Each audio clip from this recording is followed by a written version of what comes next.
The addressable market is Bitcoin Twitter.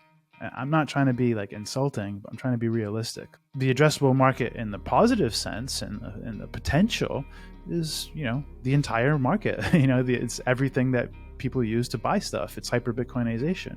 You don't need liquidity. You need liquidity in the path of where you're trying to pay.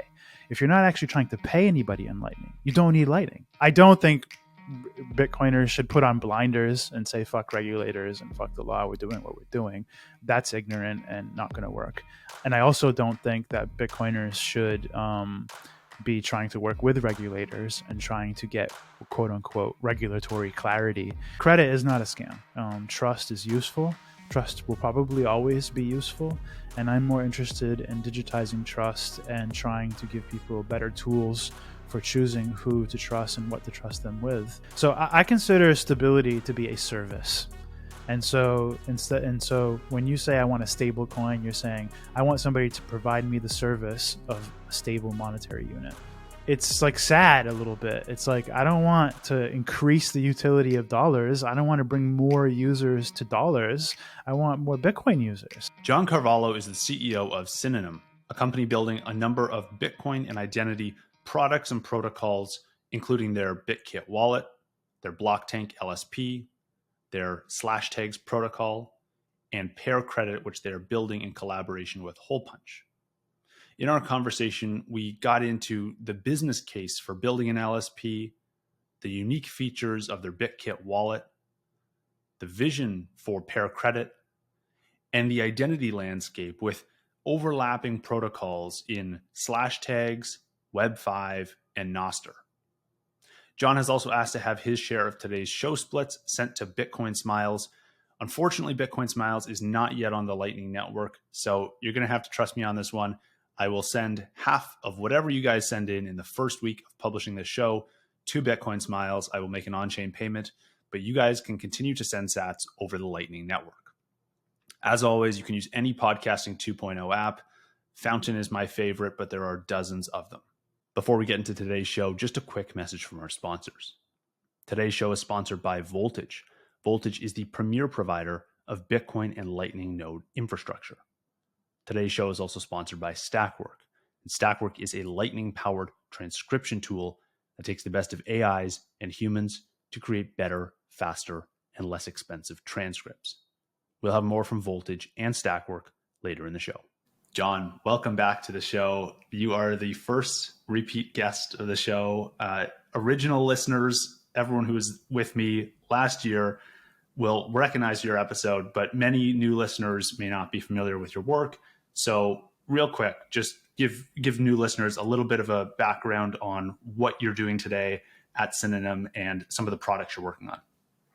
It's great to be back. I really liked doing the first episode, and just in general, for those who don't know anything about who I am or what we do, my name is John Carvalho. I am CEO at Synonym, and Synonym is basically trying to create a minimum ecosystem for post-hyper-Bitcoinization. And so the idea is just having all of the minimum software, services, and products that you would need in a digital sense to be able to entirely opt out of the current system, opt out of big tech, big state, and big banks.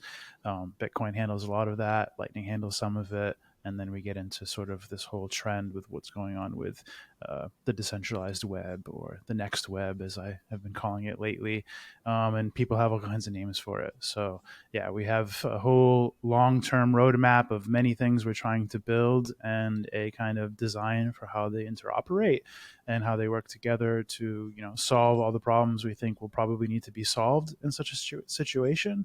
And we're just kind of shipping it, one priority at a time. And we're going to be close to 3 years into it. In March, I think we'll be at 3 years. And we're making pretty good progress. Not as quickly as I thought we would, but we're making progress. Nice. I remember in our conversation last year, you talked about 3 products, 2 which had names. That was Blocktank, your LSP. You talked about Slashtags, and then you teased a wallet, which at the time had not been named, but has since been named, called Bitkit. And since then, you've also released Pear Credit. Can we not released, but announced? Or you've announced it? Yes, yeah. Correct. Can we walk through each of those products and talk about, maybe we can start with Blocktank. What have you learned in the last year of operating a Lightning service provider, about the business of being a service provider? Yeah, last time I was here, like you said, we had Blocktank. We released that maybe roughly around March, so almost a year ago. And we had been, we had announced Slashtags and had some code out there, but really we didn't really release kind of what we would call the first version of it, and the first use cases for it until Lugano as well, when we announced Bitkit and released Bitkit. So that that took some time to mature too. But as far as Blocktank and learning some LSPs, I guess the first thing that comes to mind is we saw some developments in the overall environment in general, where we had things like probably the most notable one was the zero fee routing phenomena that popped up, and they grew very quickly and got a lot of channels, and we could debate about why this happened, or whether this was like great node management or just a good marketing method to just the concept of free and that being appealing. But in the end, what we do definitely see is that Lightning is still very small when you compare it to, like, the greater world outside of Bitcoin, and that there's no like finalized winners in anything in Lightning or Bitcoin, and I think that's an important thing for current Lightning companies to remember, especially the ones that are on top of their various domains, that it is still small and there is still plenty of competition that can come out of nowhere. And I would say maybe what zero fee routing showed was like the best way to serve maybe what we would call like plebnet, like the at home routers trying to figure out ways to make extra money with their Bitcoin by running routing nodes, and this kind of the plebnet concept, or hobbyist LSPs. I don't know what you would call them, but I think that he showed a great way to serve and dominate that market.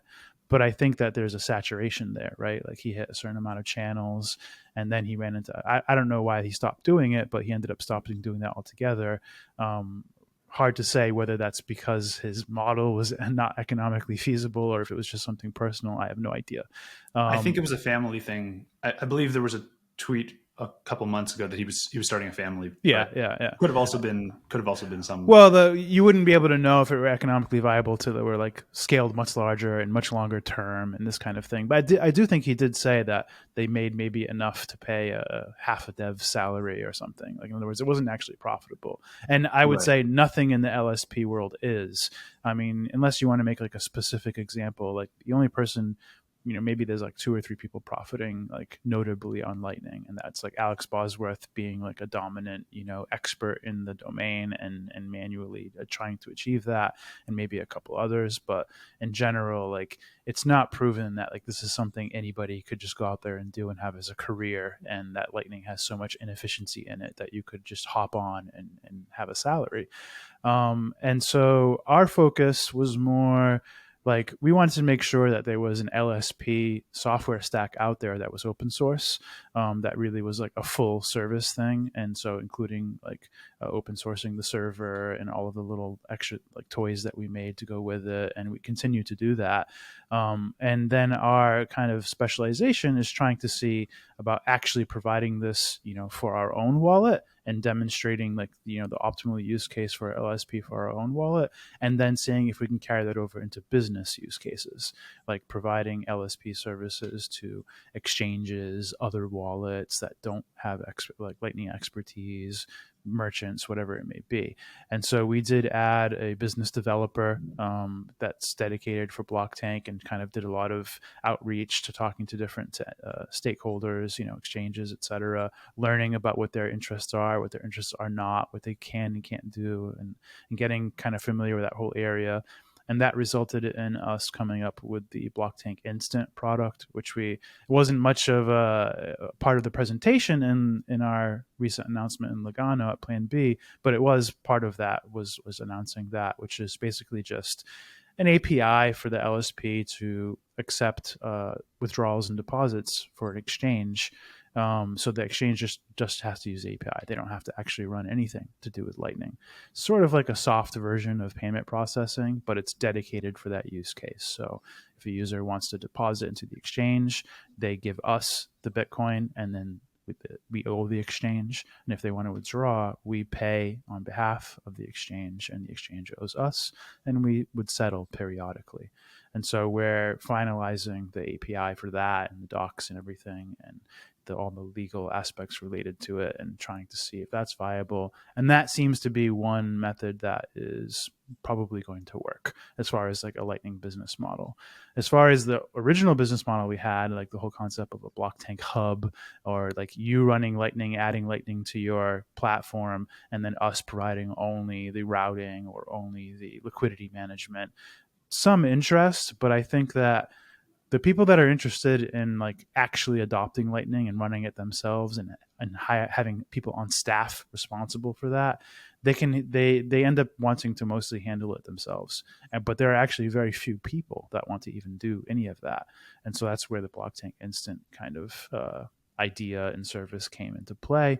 And I think that we'll see adoption of that in probably not too long from now. We do have many more interested parties in that than in Blocktank as a LSP in the traditional sense. And yeah, so another related thing to that is we started the Bitcoin and Lightning Layer spec group, effectively, or affectionately called Balls. And this is just basically our. We wanted to have a way to kind of not get into all the seriousness of bolt specs and BIP specs and all of the kind of passive aggressive competition that goes on with that sort of stuff, and just say, hey, we're just LSP guys trying to talk about what the problems we have for interoperability are, and just have some sort of sensible spec for what you might use if you wanted to start to provide APIs for various aspects of LSPs. And we also did, the group also had a side, we have like kind of side groups, and one side group is focused on LSP stuff and another one's focused on web stuff. And so we took the WebLN spec and expanded it to WebBTC. So it includes both Lightning and on-chain Bitcoin as a concept, in the same way that WebLN did. And we worked with like the guys from Albi on that, and the guys from Peak Shift, and some others, and Synonym guys. So it's kind of like our way to have like a minor leagues of spec development. And if anything ever kind of graduates, maybe later we'll submit that as a spec for a BIP or a bolt or whatever is appropriate. But for now, it's just practical use, and there's not an air of seriousness or authority, which is another thing I don't like about spec groups. Sorry, I'm ranting for a while. Feel free to interrupt me. But yeah, so we have the LSP spec group. We made an LSP channel request spec. That's like the core spec. So we're hoping to have interoperability across LSPs. So wallets can make it easy to, give their users options for different LSPs. And then we made the marketplace spec, and now we're working on a reputation spec. And so that's kind of everything going on related to Blocktank that I can think of in one, rant. I see. So when it comes to liquidity on the network, let's just take a overarching view of all Lightning liquidity. Has the demand for that met or exceeded or fallen short of your expectations when you think about how many people actually need liquidity in whatever form? Well, I would say I had no expectations, so it's hard not for those that not to be met. But I think that's also indicative of my perspective of the state of Lightning, which is I feel it is small and it has grown slower than we expect. It is growing, and I think that it's nice to have people on Twitter, cheerleading this and supporting Lightning as an effort and as a technology. But I don't like to see people overestimating it or resting on their laurels or bragging, because there's a lot wrong. There's a lot of stuff to fix in Lightning. There's a lot of really bad user experience that needs to be kind of fixed at the client level, at the app level, and that might be a segue to Bitkit as well, or at least a nod to it, which is an attempt to try to combine the LSP concept with rethinking the user experience to make Bitcoin, to make Lightning easier to use. But yeah, I would say I didn't really have expectations per se, but I guess the closest answer I can give you from the options you gave me was it would be disappointed. I think that like I would like to see growing Lightning growing faster. Bitcoin itself, I'd like to see growing faster in general, at least for the use cases I think that matter, which would be like commerce and people paying each other, spending Bitcoin, merchants accepting Bitcoin, this kind of thing. Even if it's just Lightning, even that growth has not been very strong. It's growing, but it's not like exponential growth or something for everybody to be magnetically attracted to. Bear market Yeah. didn't help. That's always a factor. But we had a bull market, and things didn't grow that much during the bull market. They grew, but yeah, I think that having 100,000 people running Lightning nodes, whether they be through wallets or whatever, like Bitkit, that would have been nicer to see, and I don't think we really achieved that. And I think Yeah. I would want the million to be the next bull run, and then 10 million, and and we don't even seem to be on that pace, and that's a multi-decade pace. So yeah. That's fair. I've been looking at the metrics, the available metrics at least for liquidity marketplaces, and seeing how much demand there is. And I check back every few weeks, and I post charts to Twitter sometimes about how much liquidity is being deployed through these marketplaces. And the marketplaces that I have data from, so LN Plus, Amboss, Liquidity Ads does not reveal their data on Core Lightning. There's a couple others that maybe consider liquidity marketplaces, but overall, I've seen like the last couple months, it's only been about 60 to 70 Bitcoin of Lightning liquidity deployed across Hmm. these marketplaces. Yeah, I'm not And surprised at that at all. Yeah. yeah, I wonder what you think the addressable market is for, whether it's for Blocktank or for any other Lightning service provider. What do you need to how big do you need that market to be for this to be a profitable business? So I'll answer that two ways. One, your final question was the more important one, but the more candid perspective I want to at least share, and continuing some of the other things I said is, you know, uh, the addressable market is Bitcoin Twitter. I'm not trying to be like insulting, but I'm trying to be realistic. Like conquering Bitcoin Twitter is like the addressable market. It's saying you are the most popular thing in Bitcoin Twitter. Because there is no actual, circular economy in Lightning. It's not like there's a huge amount of people all using Lightning. It's very, very small. And so the demand for liquidity, and then the demand for like, liquidity efficiencies, like where there's, more routing or more liquidity needed to kind of compensate for any inefficiencies, it's really small. It's just incidental. It's just most of the inefficiency is because the people using Lightning right now are not even incentivized naturally. In other words, it's a hobbyist thing. It's friends connecting to friends, people demonstrating Lightning and sending money in places that it doesn't normally need to go. And so we're trying to compensate for those inefficiencies. If this were a streamlined marketplace, you would see like much more mature hub ecosystem, like where everybody would just need to connect to one or two hubs at most, and they'd be connected to most people that they would want to pay, and most merchants they need to pay. It's still kind of true, but yeah, the addressable market in the current sense is tiny. It's just people that are enthusiasts of Lightning and Bitcoin, and then the miscellaneous merchants and exchanges that also support Lightning. Um, the addressable market in the positive sense and the potential is the entire market. It's everything that people use to buy stuff. It's hyper-Bitcoinization. And so, from the perspective that we're at, like the way we see it is, we need a Blocktank and we need LSP stuff to be matured and Lightning to be matured in general, because of our use case of what we're trying to do with Bitkit. We want a good user experience, a self-custodial user experience in our wallet, and our users owning all their own assets and data. And to do that, our design for doing that in a nice way, in a usable way, in a sleek way, requires an LSP.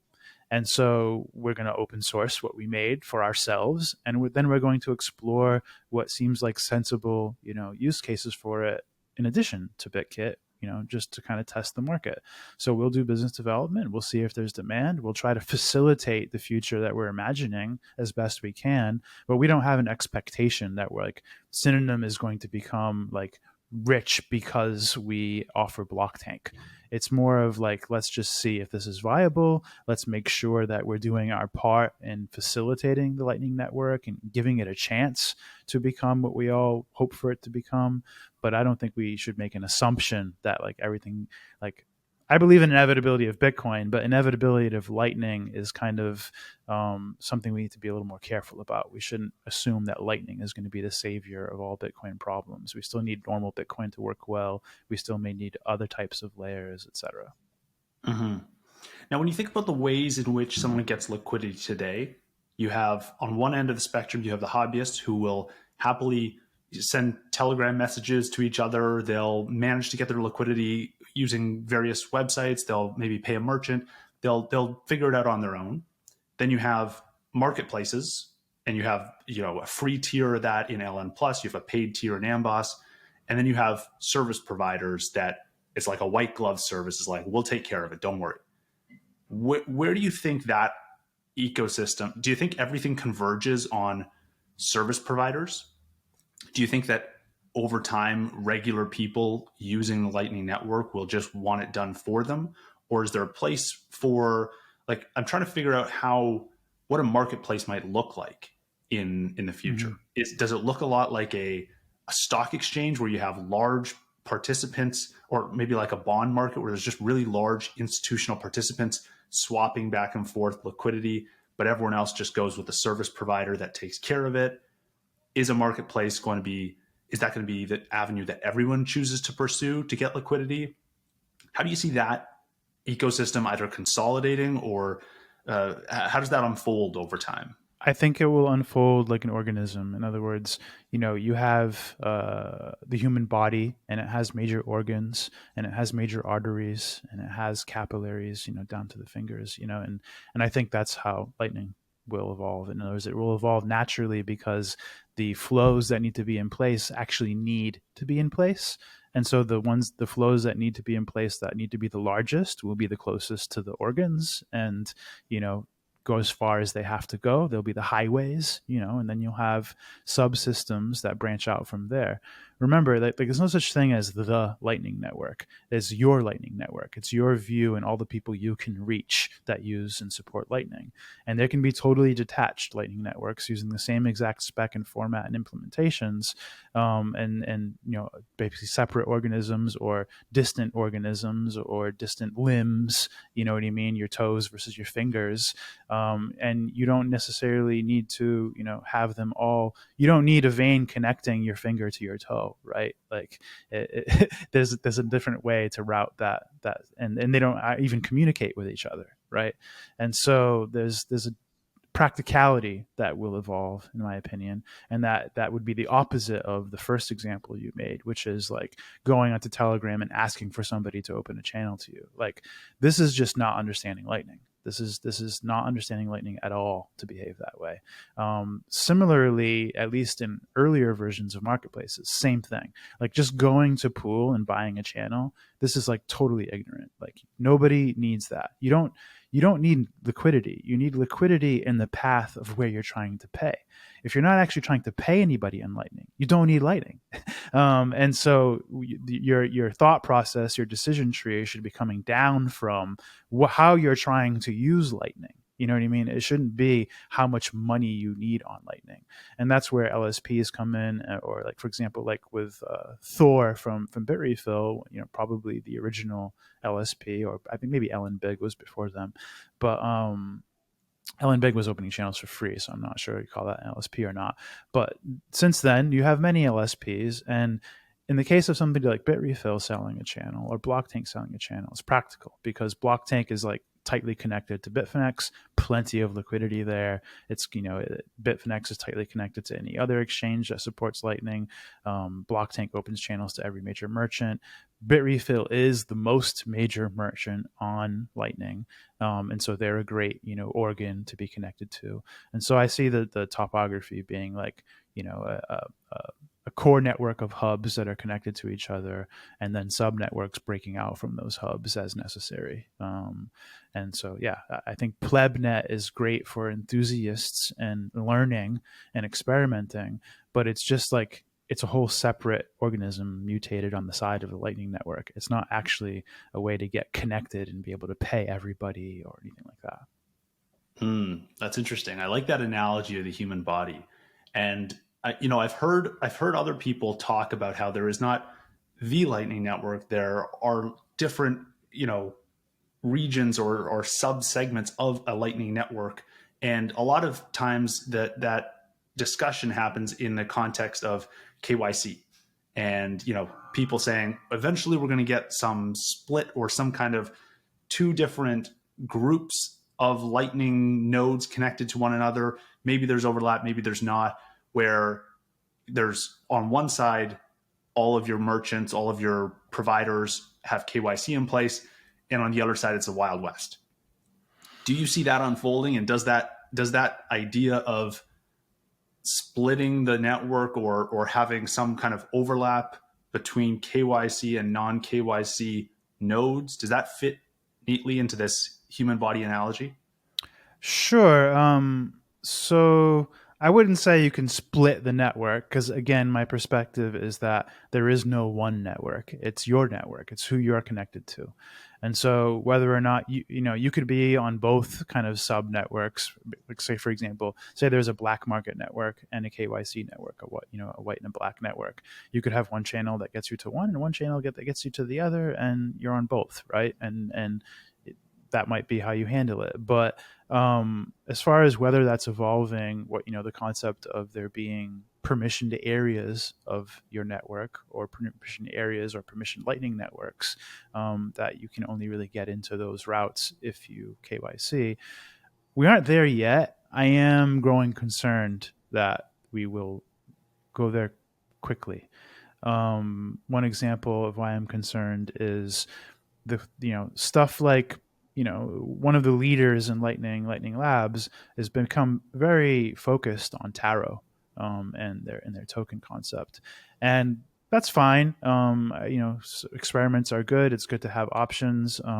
As we'll talk about later with Pear Credit, it's not necessarily how I would do tokens. Now that I've kind of been researching it for a while and landed on what we're doing with Pear Credit, but more specifically, my concern here isn't whether they're doing tokens. It's like the design where they have this concept of an edge node that is essentially an exchange, and the likelihood that that will bring the concept of permissioning and KYC to the Lightning Network. Maybe it'll be an isolated context. In other words, you can't get a channel with an edge node unless you're KYC'd or unless you do it through like your exchange account, which has been KYC'd, or some sort of gating of it. But I am concerned that introducing that concept to Lightning could make regulators look at, okay, like if we're doing it here, why aren't we doing it there, and why aren't we doing it to LSPs, for example? And the reason why I'm worried about this accelerating is not specifically Taro edge nodes, because Taro edge nodes are essentially exchanges, and so it's bringing exchanges to the Lightning Network in the Lightning Network. My concern is more with the culture of regulations and kind of recommendations from non-elected bodies like OFAC and things like this, and their language is increasingly becoming broad enough to make lawyers wonder whether they're trying to include the Lightning Network or similar networks, and lawyers and entities being scared to ask if that's the intention. But now some of these recommendations are being put into law.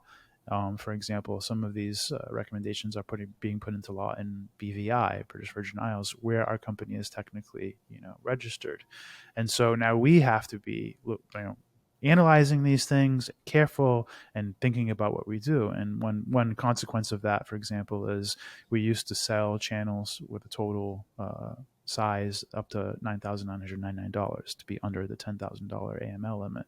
But now the new regulations and recommendations that they put in, we don't know whether they apply to us for sure, but they're so broad that we're better off lowering it below the new limit, which is $1,000. And so now this is affecting us, right? We don't know for sure whether we could get away with doing the higher amount and not doing KYC or AML, to the degree that these new regs require. But to avoid it, we're just going to say, well, Lightning's still small, and $1,000 channels are still pretty damn useful and good enough for now. But that's just showing the overbearing that may be coming, and so the trends that might be coming. And there are very negative ways that we could look at the Lightning Network from a regulator perspective. I won't get into them at the moment because I've noticed that when I've gotten to them in the past, it really rubs people the wrong way, and they think I'm crazy and an asshole, and I want to kill Lightning, and that's not what I'm talking about. I just enjoy the candid thought. I enjoy the thought experiment and being this adversarial thinking. But yeah, also geo-blocking is another issue. Most businesses have to make sure that they don't do business in specific geo IP, jurisdictions. And so, like, if your Lightning node is caught, routing payments for a node that is shining out a North Korean IP address, you could literally get in trouble. And if you're not even checking for that, you don't even know you're doing that. It's not a good enough excuse. And so you're going to see more and more geo IP, watching going on by business nodes, particularly big companies like, you'll see exchanges doing this. You'll see any major entity is going to have enough lawyers. They're going to be saying, hey, make sure you're checking who's opening nodes. If you see these IPs, make sure they're not from, I don't know, North Korea is the easiest example, but there are other sanctioned areas. Even another interesting one is I forget which entity or where the instructions came from, but when the Ukraine war was starting, they were starting to add new IPs to related in Ukraine. And then I was like, shit, I hope that doesn't come down to our level, because I would hate to be geo blocking Ukraine, because you can't geo block with precision. And what was being regulated was these specific terrorist areas, or claimed to be terrorist areas of Ukraine overlapping with Russia in this conflict, and they were saying don't send money with these areas. But if they wanted to, they could say that just essentially means geo block Ukraine. And so if Ukraine is a victim and now you're geo-blocking Ukraine, it's like they're the ones being punished because of these regulations, when really they're the ones who need help, assuming all of this is true.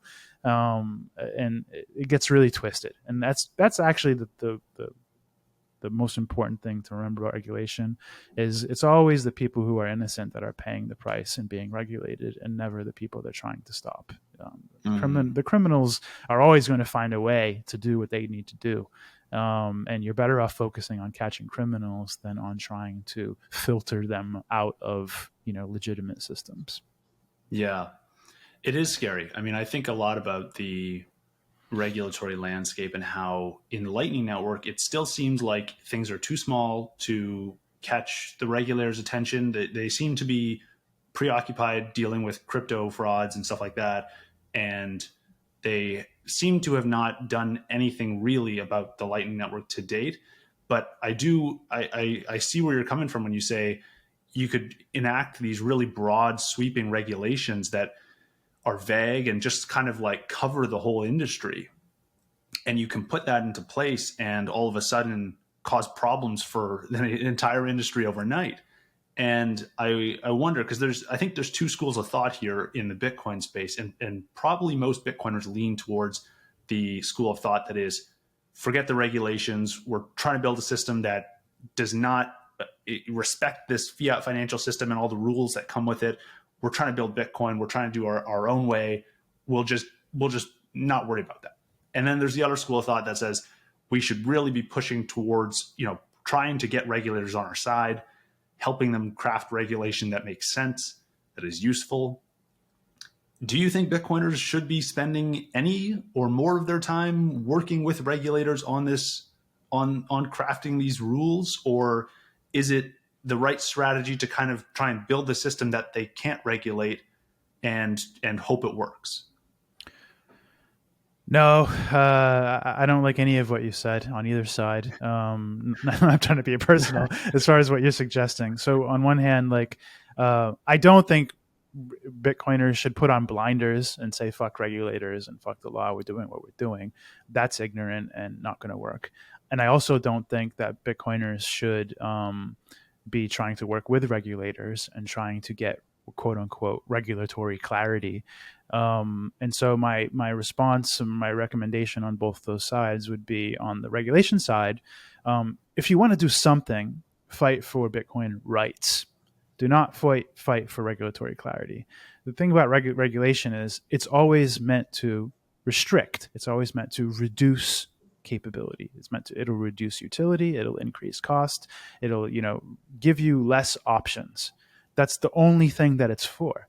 And so when you say you want to like help regulators or guide them, you're just saying you want to like affect, how many or what wording, and you want to educate them and you want them to be actively interested in limiting your freedoms. And I just don't think there's a path to that is going to be in our best interest or our incentives. Regulators' incentives are political.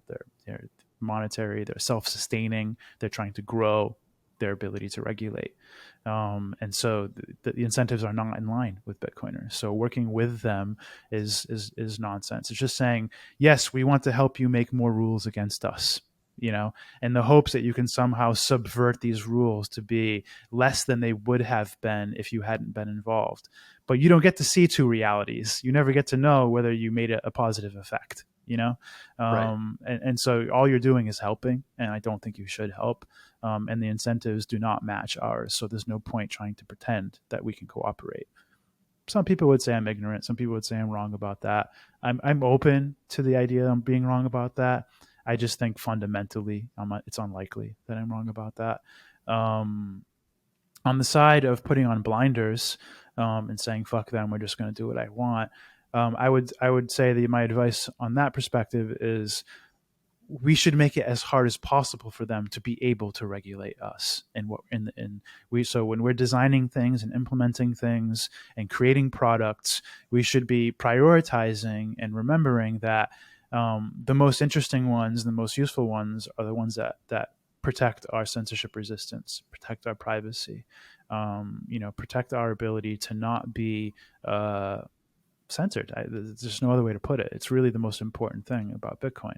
I mean, yeah, the 21 million limit is important in having this kind of steady store of value, but really the censorship resistance is the why. It's being able to be the black market in the abstract, not in the illegal sense, but just the free market, unregulated. And so going to regulators is antithetical to that, but you can prioritize that in your designs. And so, for example, I can give you two examples, and I tweeted about this very recently.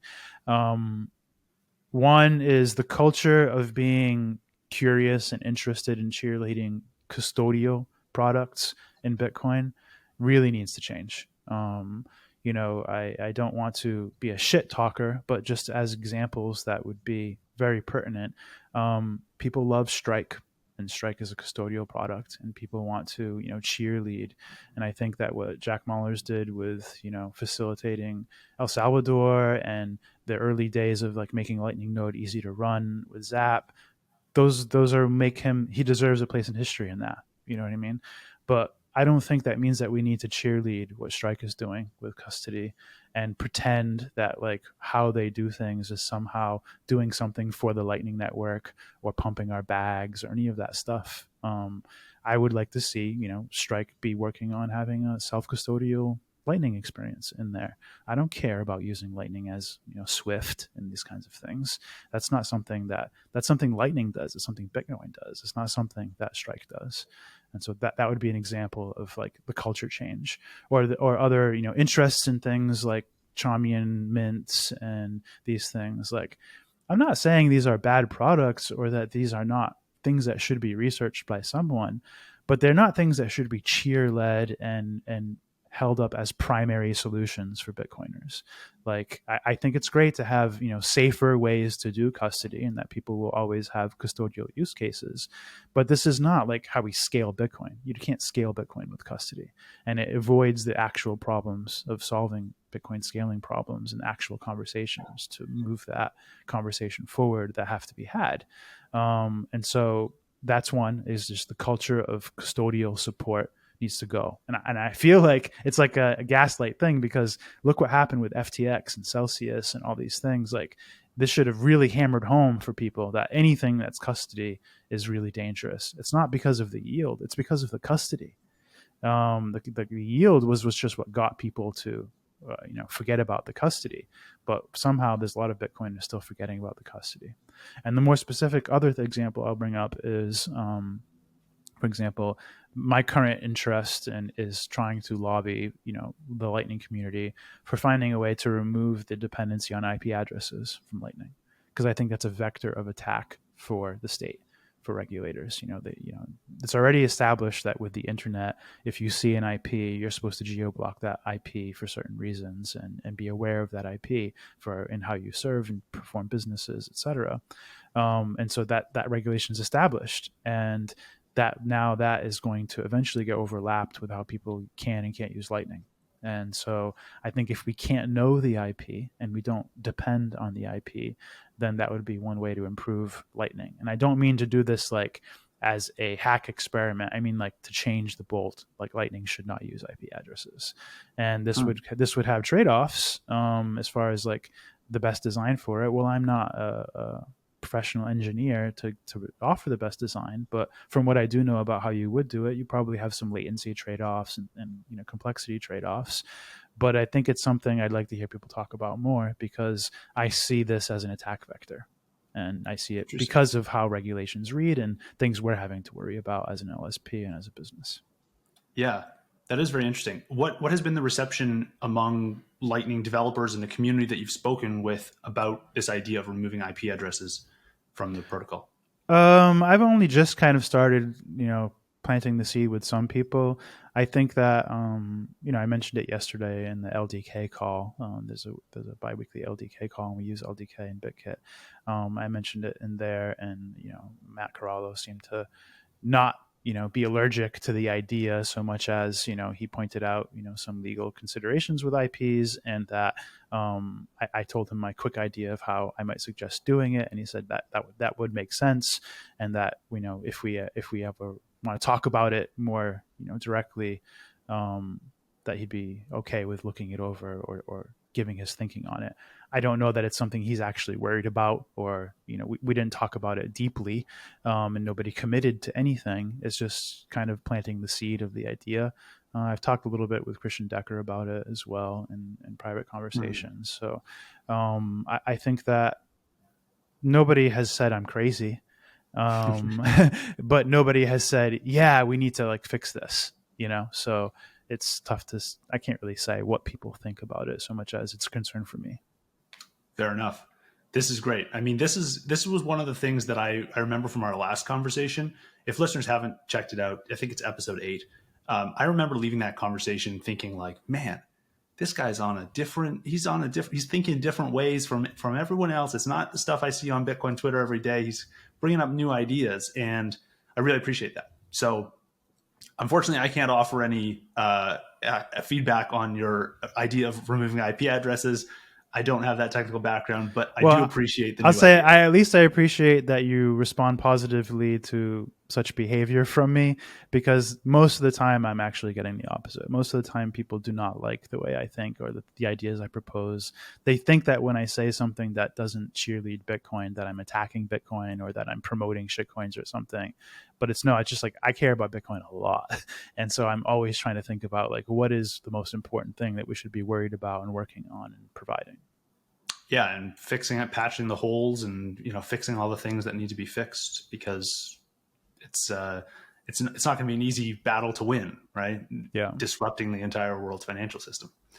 Okay, let's shift the topic conversation to Bitkit. This is the next product in your lineup. I believe you revealed it at Lugano a couple months ago. Can we give a quick rundown for listeners exactly how Bitkit works? Sure. So Bitkit is kind of like the home base to our ecosystem. Bitkit is supposed to be like your ultimate Bitcoin toolkit, and so it's kind of the tool belt that you would have to be able to operate within our ecosystem. And so the minimum thing you're going to need if you're going to do Bitcoin is a keychain, which is essentially what we call a wallet. And that keychain can be more than a Bitcoin wallet. It can be for Lightning, and then eventually for Pear Credit, and it can be for your keys for your accounts at websites, and your data, your profile, anything that you want to represent yourself digitally in a self-sovereign way.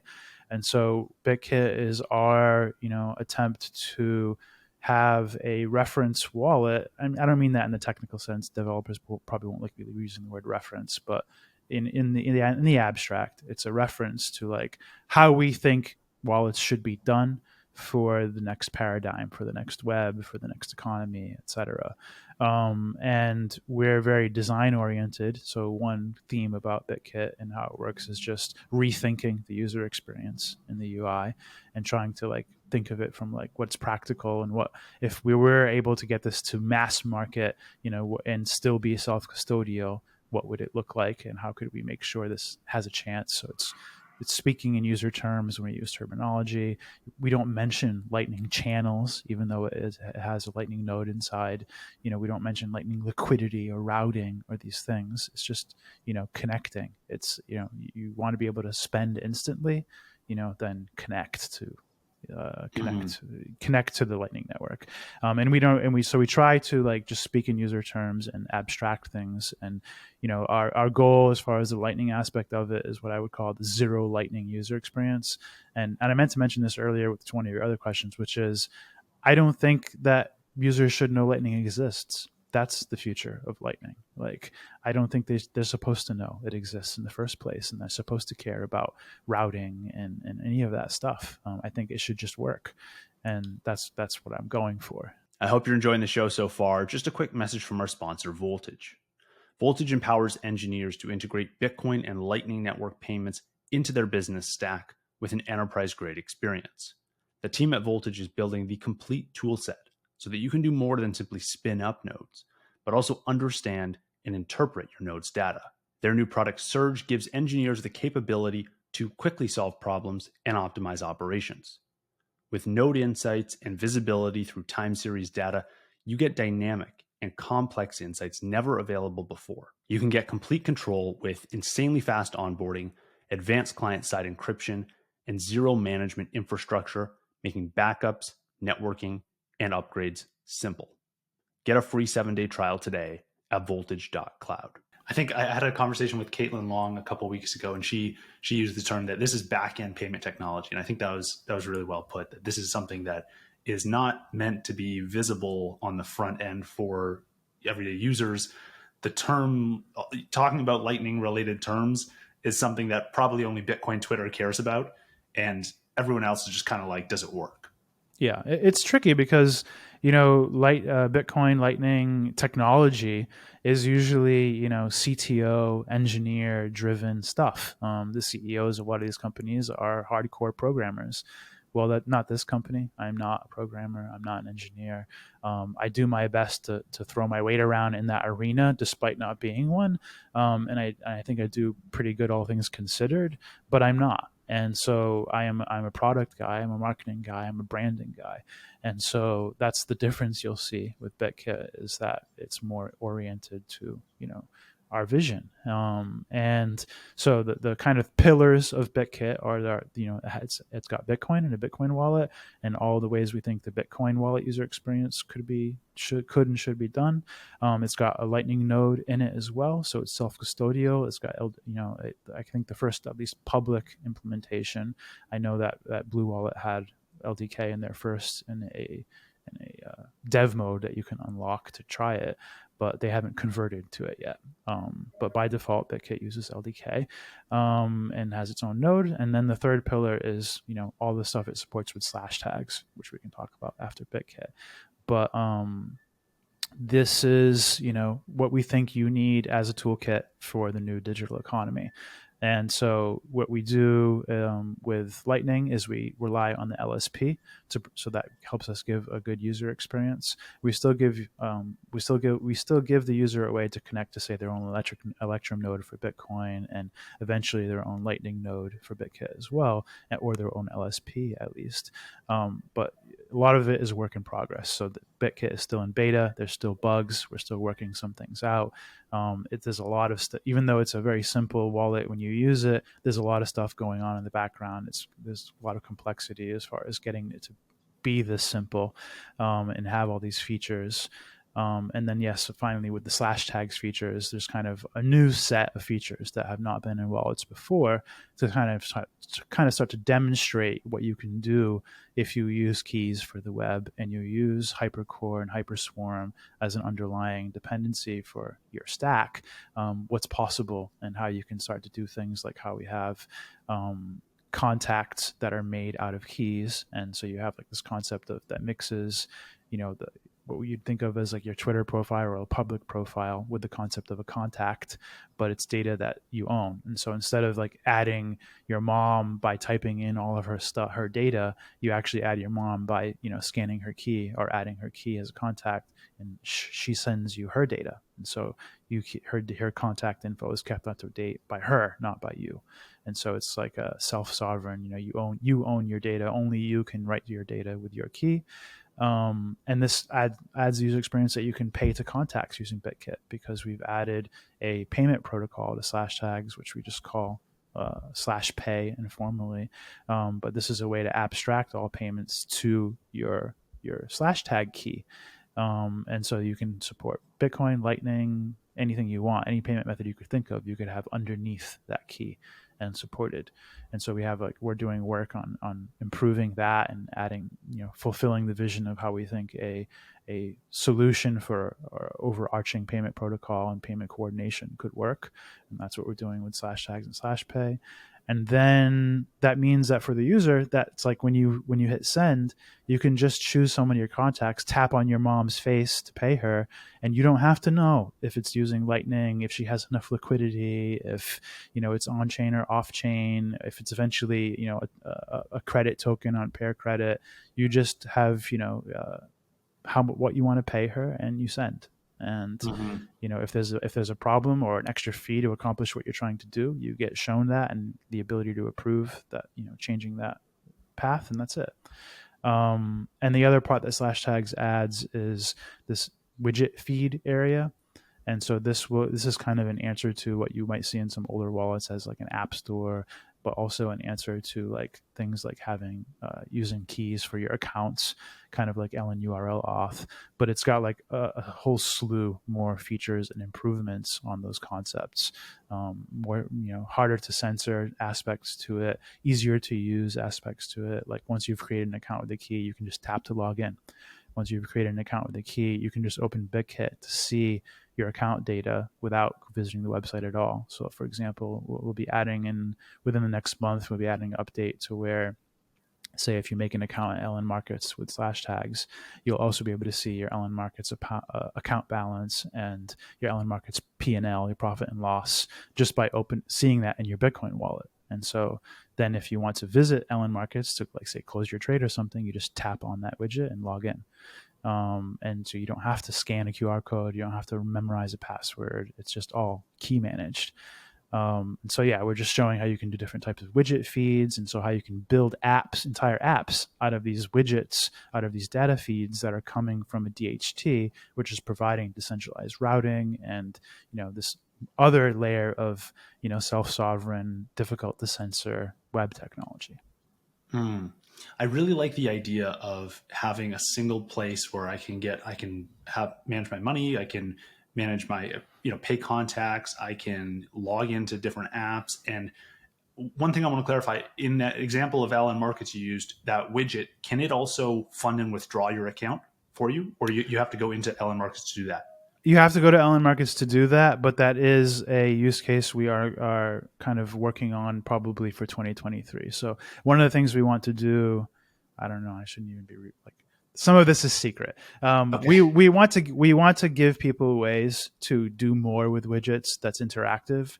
Right now, they're not interactive. They are more just data. It's a database that you can get from anywhere and anyone, and you can know that it's the data that you expect it to be. Because it's all coming from a key, and so you know that there's integrity to the data, no matter where it comes from or who it comes from.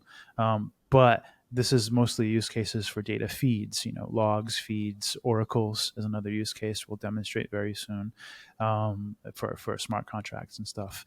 That's all cool, but it's only one way. It comes from the source, right? And so we have some other data feeds as examples as with widgets. Like we have like a one that data feeds we serve, like the latest Bitcoin block data or the latest Bitcoin price. An array of random Bitcoin facts every time you open the app. But these are data feeds that any app could own, and any app could publish, and any app could read in their app. So you can kind of have this true concept of a DApp where all the data comes from wherever you want it to come from. But as far as interactive stuff, we are working on it, and it's in the context of we also want to be able to give people a way to buy Bitcoin in Bitkit, and so we're trying to think of the best way to integrate, and take advantage of the technologies we have in place to do stuff like that. Very cool. But we want to avoid like making a Bitkit into like a mega app. In other words, we don't want, like, if you wanted to use, say, Bitfinex API to have a Bitfinex app, which is how the Bitfinex mobile app is. It's an API, that uses your API key from your normal Bitfinex account. Well, we don't want to make a whole Bitfinex app, right? Like that's not what Bitkit is. It's a wallet, and so we have to be careful with how we move forward with this. But in the end, yeah, like this is the potential. Like you should be able to build an exchange app out of an exchange feed or using keys. You should be able to build a podcasting app for sure, since it's not even very interactive. These kinds of things using this underlying technology as like web Legos. Right. Yeah. I mean, I may be a bit of an outlier here because I play around with a lot of these different Lightning apps. I accrue small balances of sats in like a dozen different apps. And then at the end of every month, I consolidate everything. I try and make sure, things line up, and just to keep accounting records of it. I have the biggest nightmare ever of then going into 12 different apps. Everyone has different withdrawal processes, and I have to use different wallets to receive funds to. It's like that. If someone can solve that problem for me, that I think is the biggest thing right now. And I imagine over time, there's going to be more people that start to earn Bitcoin in interesting, creative ways across different applications. Maybe today most people are happy using one or two, but I imagine over time there's just going to be a proliferation of use cases and ways you can earn money on the internet. And having that one hub that you can just manage your balance, you can log into all your apps, you can fund, withdraw. That's incredible to me. Yeah, as far as funding and withdrawing, it is more of a challenge, and that's why I mentioned some details of nuances around it.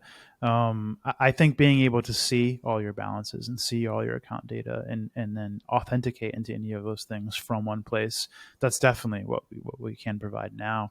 But I have a feeling this will come up again later when we talk more about Slashtags on the web side. But interoperability is like kind of a red herring, and I'll probably say it again later, but in this context for the moment it's also true. And what interoperability means, which you mentioned earlier, you saw in my Stacker News response, it just means everybody using the same thing. And so while we could provide technology that could make it so if people use this thing, you would be able to consolidate everything and automatically withdraw from all your accounts into your wallet and do all the things you would love to be able to do. It only works if everybody uses the same thing. And so now you have like an adoption problem, a bootstrapping problem, a business development problem of how do you convince all of your favorite websites that you make money on to use this format. And so you can do what you need to do. And that's much easier said than done. Well, it's hard to do, and it's hard to create, and it's hard to convince. And so it's a lot of challenges there. But that Yeah. doesn't mean it's not worth creating the tech to make it possible. So when you separate, if you think about your day focused on Bitkit and the Bitkit team working on this project, how much of your time is then devoted to creating new features for the wallet, and how much of your time is talking with all the other apps and places you could potentially integrate Bitkit and trying to get the community to rally behind using this as a hub for your money? Well, it's I guess at least three separate processes that you're defining there, which means it's at least three separate individuals or three separate teams. And so, on the bootstrapping and convincing people to, use Slashtags and integrate with it, there's a whole separate strategy and team for doing that. So there's a business developer that's dedicated to Slashtags. We're developing, what our strategies will be for 2023 for making sure that Slashtags is easy and appealing to use for, merchants, developers, any platform, so that we can continue to get more people in addition to the current people that are already implementing it to keep that momentum going, and making it easy for them and facilitating them. Then there's, the team that maintains and optimizes and improves what we already have committed. In other words, the features already in Bitkit. Like I mentioned earlier, there's still bugs. There's still things that we have to get working. And so right now, Bitkit is mostly on a feature freeze where we're just trying to get all of the things that user experience that's in there to be stable and working to our satisfaction and user satisfaction. As far as new features, well, we have a road mapping process that we're in the middle of right now. We'll finish it, sometime in February, where we take all of the kind of options that we have, all the ideas, all of the permutations of possibilities of things that we could or should be doing based off of our learnings and what we have today, and we prioritize them and lay them out over the team, over time, over our resources, so we can figure out what we can actually accomplish and what we need to cut. Because you just in the end, a major learning in the past year is I thought I could do multiple products at once. And I thought we could be, when we first announced Synonym, we promised a publishing platform, we promised a social media platform, and we haven't been able to even touch those yet as concepts. So we still think that our ecosystem is an optimal way to provide those things, but to create those products and have them be of the quality of what I would call a reference product for how to do this. It's a lot of work to do that with Bitkit. It takes a lot of people to do that, and we're still trying to clean it up. And so to do that for two more major products, it's difficult to figure out how to fit that all in while progressing Slashtags, and all of the features and all of the visions we have for the powers we want that to have, while progressing the user experience and features we want to add to Bitkit. So we're trying to weigh all of these things, prioritize them, and then, deliver them. Makes sense. Okay, let's get into Pear Credit.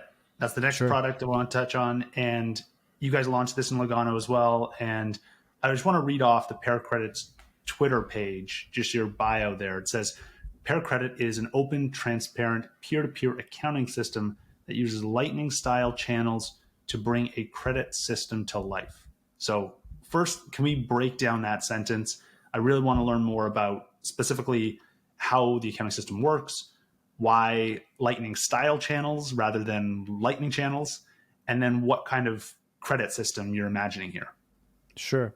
So for people that follow me, they know I've been talking about credit or tokens on Lightning at least for a long time.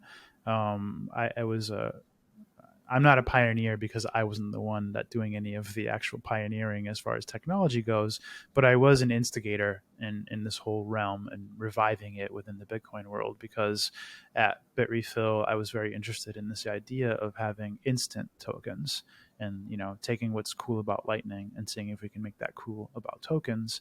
And more specifically, not for ICOs or alternative monies or weird network inherent tokens or whatever, but because of credit. There's a lot of people going back all the way to 2013, requoting the gold is money, everything else is credit from JP Morgan into Bitcoin is money, everything else is credit. But they always used it in the negative, as in like Bitcoin is the only thing we should care about and everything else is a scam. But credit is not a scam. Trust is useful.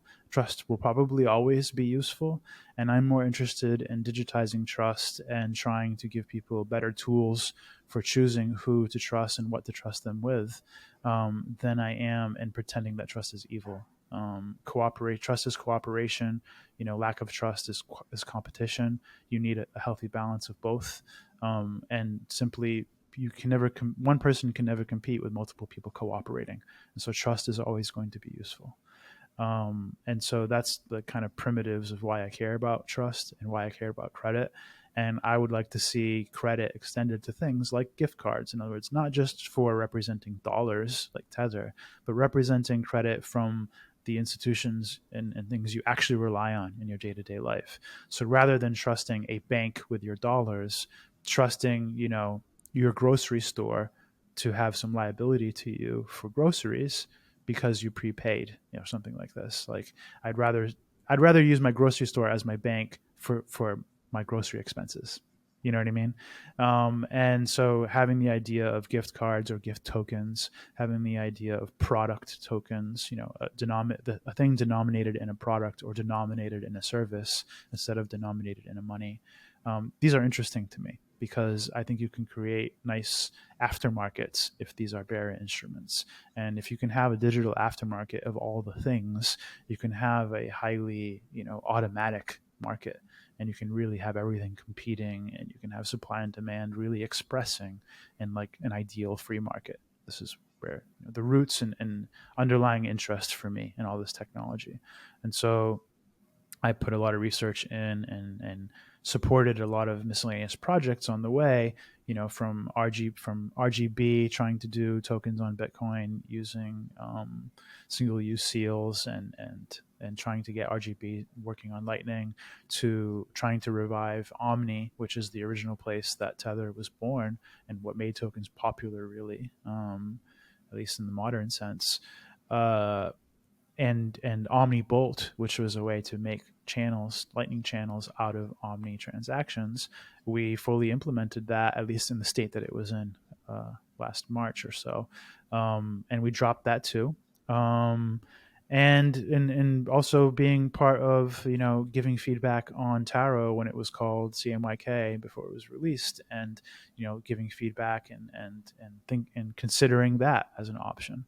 But by last March or April, I forget what it was, but looking at the whole environment, I started to become very uncomfortable with the idea that, like, well, if we're going to support Omnibolt, and now Taro is going to say that Omnibolt is bad because it's like Bitcoin bloat, and they're going to have a whole narrative war with Omnibolt. This means that like bootstrapping is going to be a real challenge, because Bitcoiners like cheering the current incumbent winner. They don't like cheering a risk. They're tribal. And so I know what's going to happen is people will go to exchanges and they'll say, well, we were thinking about getting rid of Omni. We don't want to depend on it more, and now add another Omni Bolt on top of it. And then wallets will say the same thing, like, why do I don't want to add all this, I'm having trouble enough adding Lightning, and you want me to add another Lightning? And then they're going to say, oh, well, just wait for Taro. Like, Lightning Labs is the real deal, they're the thing. And then it's just going to be this whole narrative war and bootstrapping problem and stagnation. And then looking at Taro, I was like, well, fuck, like, I actually think the Omnibolt design kind of makes more sense in some ways. And so are we going to support both? What's the complexity of a user experience where you support multiple token networks in your app? And then I was thinking about the trade-offs for all these things. Like Liquid, it's really difficult to convey to the user that the risks and trade-offs and trust related to a federation. With Taro, it's like now you have the inefficiencies of having to exchange your value in order to be able to transmit it over Lightning. So now you have the complexity of Lightning plus the complexity of exchanging, plus any cost and related to that. So it's definitely going to be more expensive to use that.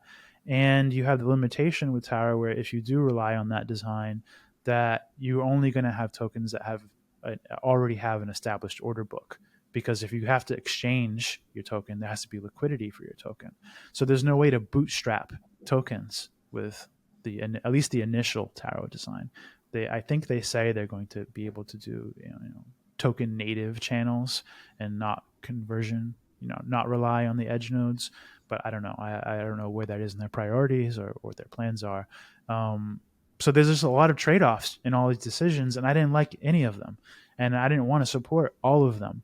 And so I was having a conversation with Paulo about like what my actual requirements were, what I was actually trying to accomplish, and why I cared about this, kind of like I've just explained to you, but on a little bit more technical level. And I basically told him, all I really care about is that I can have my tokens as a bearer instrument where I can trade them peer to peer with other peers and not have to ask a centralized entity for permission. And so actually, so what Bitcoin and blockchains bring to the table for tokens is making them into bearer instruments and making it so the issuer, while the issuer can censor to some degree, in other words, they can go and they can delete your balance and they can, blacklist you from redemption from certain balances, this kind of thing. That's not a problem that blockchain solved. It's not a problem. So thus it's not an assumption that that problem can or should be solved.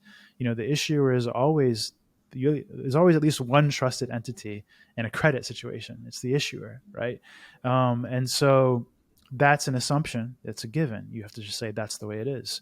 And I want to make it so that's the only person I have to trust. And that's what blockchain brings to the table. But the problem is blockchain brings all these other trade-offs. It doesn't scale. It's expensive. At scale, in other words, at saturation, these use cases might not become viable anymore. Like tokens on Bitcoin might not make sense if Bitcoin blocks are full all the time, but it might not work at scale. Just like how Lightning has these kind of risks. If the blocks are full all the time, now you run risks about closing your channel and your enforcement transaction, your justice transactions, is weird attacks and stuff. And so I'm worried about putting things on top of blockchains because they might break, and they're expensive and they're complicated. And so I said, I'm starting to wonder if we could just do this with, Hypercore and, Hyperswarm and the stack we already have. And what he said was he had actually played with some designs for doing a credit system in the past, and that him and Matthias from from Holepunch had some ideas about this, 1 or 2 years prior, and that he thinks what I'm describing could be done. And so from there, it was just, it turned into, we had like a 2 or 3 hour conversation about requirements and about whether this could be done. And once we established that it could be done, it immediately started becoming, a project. And so, the next day he's saying, okay, the Holepunch is working on this. We're going to have a proof of concept in some months. And we think it could be done. It's pretty sure. And so I dropped all worrying about Taro. We totally gutted out. We had the implementation of Omnibolt we had in Bitkit at the time, and removed all the token stuff. And that's why Bitkit was released without any kind of token tech in it, because we are confident now at this point, say 9 months later since we've been working on Pear Credit, that this is the way to properly do tokens. And so as far as what Pear Credit is, that's the history of it and why we're doing it, and how it came to be, and that kind of stuff. As far as what it is, it's basically a way to have a fractal ledger system. And so the issuer can create a ledger that people can have accounts with, much like how you can make an account with Tether directly and you can deposit cash with them. And each issuer can have whatever requirements they want for having a direct account with them. But anyone that has a balance in any of these accounts can lock their balance and create their own ledger out of using their balance. And so this kind of fractal nature allows things like, for example, say, Binance has an account with Tether, and now because they want their users to be able to use Tether, using Pear Credit, and now a Binance user has an account or an address with Binance, and thus they have their Tether is coming through Binance. But this is all provable. In other words, it's all rooted to the core. It's all cryptographically provable who owns what. And now those users can lock their balances on Binance, and they can say, And they can make their own ledger and say, now I'm a user at Binance and I lock my balance, and I want to send you Pear Credit. So now we have two options. You can either have an account in my ledger and I can allocate, some amount of tether to you based off of whatever process we want. I can sell it to you, I can give it to you, whatever. Or let's say you're already in another area of the ledger. Let's say Bitfinex has an account with Tether, and you have a Bitfinex account, and then your mom has a ledger, and then you're in your mom's ledger, so you're somewhere else in this whole root system. I can Now I have two options. I can route a transaction through the root up the center through Tether back down to you. But this is not very practical and it's very censorable. And it's essentially the equivalent of asking Tether for permission, right? Because if they don't like that I'm paying you, they can stop you. But instead, what we do is we can actually open a Lightning channel across ledgers. And so I take my balance in, my ledger or in Binance's ledger, and I open a channel to you in some other ledger. And we can now create an off database state. So instead of off chain, it's off ledger. You know what I mean? And the Lightning channel, it's not a Bitcoin Lightning channel. It has nothing to do with Bitcoin. It just works the same way that Lightning channels work for Bitcoin. So in other words, there is a state. We do update the state by mutually signing updated states with transactions, and either of us can close that by presenting a state to the ledger. Now, and you also have the punishment mechanism. If you submit an old state and I prove a newer state, you can be punished however the issuer, of that ledger prefers. So we're basically doing Lightning for ledgers or Lightning for data instead of Lightning for Bitcoin. And so you just think of the primitive, instead of being the Bitcoin blockchain, the actual blockchain is, quote unquote, is it's an append-only log hypercore ledger. I see. So this is just a different way of approaching this idea of bringing tokens into the Bitcoin ecosystem, right? Rather than having like the way into the internet ecosystem. It's not a Bitcoin thing. It's just a way to establish credit. It's a way to say, okay, blockchain did bring something to the game when it comes to digital tokens. And there is something there with credit that is a utility and will probably always be a utility. But what is the best way? What is the most efficient way to achieve this goal? And so by doing it this way, what we do is we don't have to worry about Lightning channel liquidity. We don't have to worry about routing, because channels are basically disposable. All I have to do is know who you are, what your key is, in the Pear Credit system, and I just connect you directly. And if that channel, there's no settling the channel to the blockchain and having to wait and pay a fee in 10 minutes. Everything is instant. Everything is just disposable. Like if I want to keep the channel open, I can keep it open. If I want to close it, I can close it. I don't have to do routing. I don't have to worry about how much is in the channel. I just do it. And so it just basically is the inverse of Taro. So instead of, doing these edge node transactions to use Lightning as rails, we don't use Lightning at all. And so there's no routing. There's none of the trade-offs of Lightning. I see. So someone could, in theory, as this gets built out, if I have a favorite Shopify store, I've never heard of Bitcoin before in my life, I can get a gift card from that Shopify store on my Bitkit wallet and send it to someone else and have all that experience in my one wallet without ever interacting with Bitcoin at all. Correct. Is that the idea? Yeah. Interesting. Without interacting with the blockchain at all either. Because remember, most of the people using tokens right now are not using them on Bitcoin. They're using them on Ethereum and Tron and these other things. Yeah.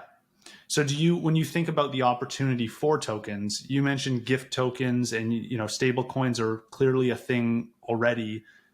What do you think of as the composition of this token market? How much of that market is going to be devoted to coins pegged to the dollar versus private issuer-backed gift cards, things like that? How does that market evolve when you think about the entire addressable opportunity for tokens?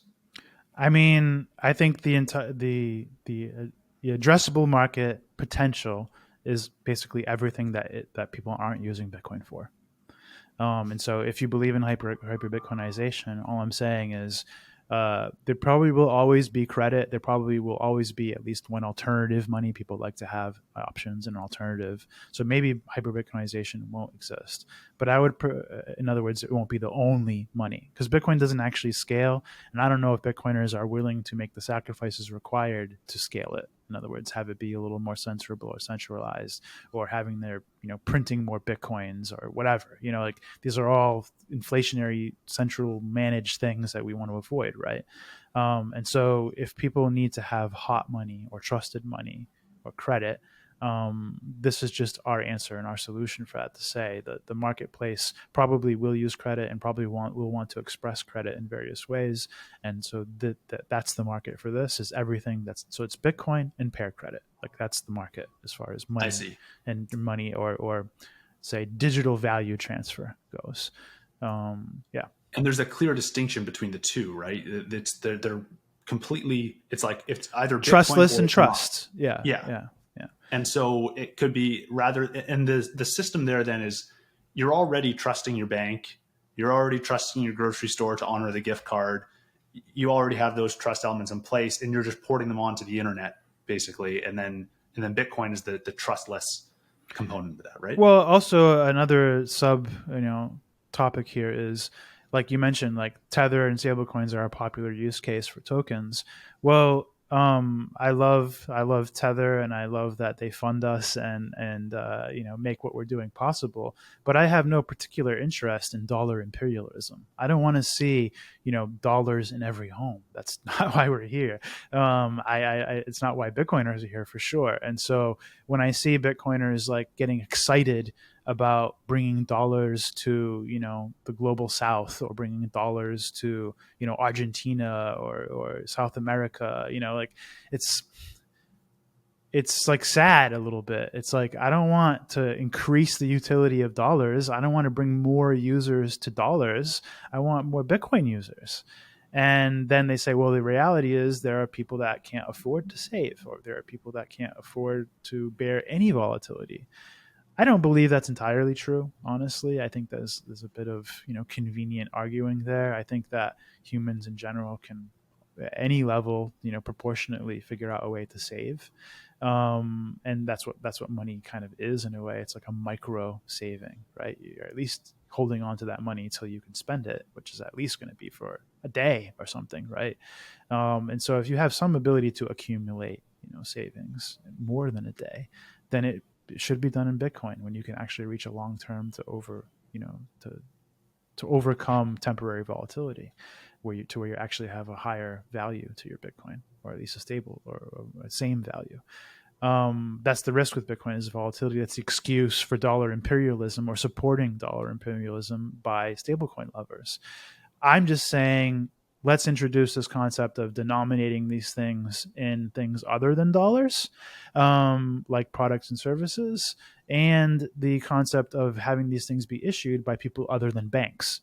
Because banks, I have no inherent trust in a bank, inherent love for a bank, inherent desire to support a bank's success.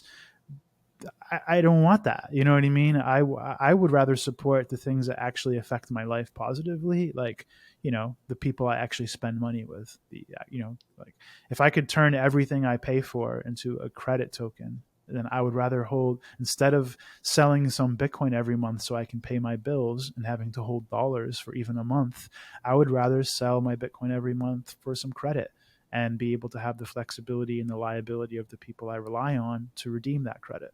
I don't want to Mm. trust a bank. I don't want to. They're huge central points of failure, right? Like everybody like fuds a lot about Tether and is worried about what Tether systemic risk, but while I'm not concerned with that, and I don't even use Tether personally, the idea is sound. In other words, let's make sure that we don't have one Tether. Let's make sure we have many Tethers, and let's make sure that if there is a failure, or one of these, like say USDC becomes corrupt, then they have they sell all their balances, or they get locked up in some kind of Three Arrows Capital scheme or FTX scheme and they lose everybody's money, let's make sure that that's isolated to only the people that were dumb enough and using poor judgment to trust that entity, and not that they become a dependency on the entire economy. Like we need, if you want to be dependent on the people that actually affect your daily life and that you rely on. Like grow, help your coffee shop grow. Don't help your bank grow, you know? Mm. How does the product denominated token work? Is that like if I go to a grocery store and I know I like eating apples and I'm going to denominate my gift card in apples rather than dollars? Right. And so it shifts the responsibility. So I consider stability to be a service. And so when you say I want a stable coin, you're saying I want somebody to provide me the service of a stable monetary unit. And that means that there's a cost to a service. The cost of that service for dollars is inflation, for example. You get debased, and so you pay the cost inherently by being debased. And so there you can have other ways of forming the cost. You can change the design so the cost is related to, say, a hedging instrument, like we have like stable sats or whatever. And so they have a hedging instrument. You end up paying fees for managing the hedge and conversion and all this stuff. And so you pay the fees in a more explicit way instead of. But then you also are paying debasement on top of that because you're Right. hedging with dollars. And so stability is a service. And if you keep that in mind as a primitive, then you can think, okay, well, a credit token denominated in a product or denominated in a service, like say a month of Netflix or an Apple, that means that who's going to provide the stability of that service then? Because now what keeps an Apple changing, in its counter payment, its counter currency, and its value, the Apple's value in the market changes too, right? Like it might be more expensive to make an Apple, to provide an Apple, to redeem an Apple. That cost can change. Granted, Apple demand probably doesn't change severely, but you can have like a bad harvest and this kind of stuff, right? Mm-hmm. And so it puts the liability of stability on the issuer. And so they say, okay, I have a liability of 20,000 apples, and I tend to, people, on average, ask for that amount, within 3 months. And so my liability exposure is this. And how do I manage that? How do I hedge that? It just becomes a business management aspect. And so, yeah, just like with a bank, they could issue more apples than they could ever redeem, and they could scam people. They could fail as a business. But this is business, right? Like businesses fail, they fail in their liabilities. There's a system for how we handle these kinds of things, and there are reputational consequences for these things. And this gets into like another area for the future that we want to do with Slashtags is webs of trust, so people can express reputation, so we can do self-regulation without violence. And so this is removing big state, saying, okay, like how do we self-regulate? Well, we make there be consequences to your behavior and give people the ability to weight these, behaviors, so you can make decisions about who to trust. And if nobody trusts you, that means you're starting from zero again, and you're a nobody, and you're a non-person, and you have to build up from scratch. And so that's to me, my answer for how do you minimize government and minimize violence. I hope you're enjoying the show so far. Just a quick message from our sponsor, Stackwork. Stackwork is a lightning powered platform for generating high quality transcripts of all your audio or video content. They combine AI engines and hundreds of human workers all over the world who are paid over the Lightning Network to assemble these transcripts. And that's what lets Stackwork create better, faster, and less expensive transcripts. To see the results for yourself, you can check out my personal website where I host transcripts for all my podcast episodes. If you want to learn more about Stackwork, visit stackwork.com. That is STAK work.com. Right. I remember this actually. We talked a little bit about Slashtags in our last recording last year. And that was one of the ideas that kind of blew my mind, this whole web of trust idea. I was like, whoa, I hadn't heard anyone talk about that until you mentioned it. For listeners who are not familiar with Slashtags, can you give a brief introduction of how you describe what it is? And is there a short phrase you can use to refer to there's a bucket of internet identity protocols, and there's Nostr, there's TBD, there's Slashtags. What do you call those? Well, technically, uh, as far as identity systems and the things you just named, slash tags would be the only one that would qualify. Web5 is not an identity system. Ion is, and Ion is within the Web5 stack. And Nostr is not an identity system. It is a way of sharing notes and other stuff, as it's named. And so Right. it uses keys as its identity system, but there is no identity system or intentional management in place for expressing it as an identity system. It's just that it uses keys as a way to represent identities, and that's it. There's no elaboration or further thought put into it. And this is true of all aspects of Nostr other than the event system. That's the only thing where it's elaborated and there's thought put into it. And so the rest is left for the clients to kind of deal with, essentially, the relays to have to deal with. But as far as, so like, I don't like calling slash tags an identity system, despite it probably being one of the closer or shorter ways to describe it, because it's just like how Nostr is like a system for sharing notes and other stuff. Like slash tags is a way of attaching data to keys, and so it's a metadata system, it's an identity system. But the problem I have with calling it identity system is most people don't think of identity as an abstract concept. They think of it as their passport, as their license, as a credential, and that's not accurate. And so if I call, that's why we called it slash tags instead of slash ID or something, because it's not about credentials, it's not about authorities, and it's not about even only humans.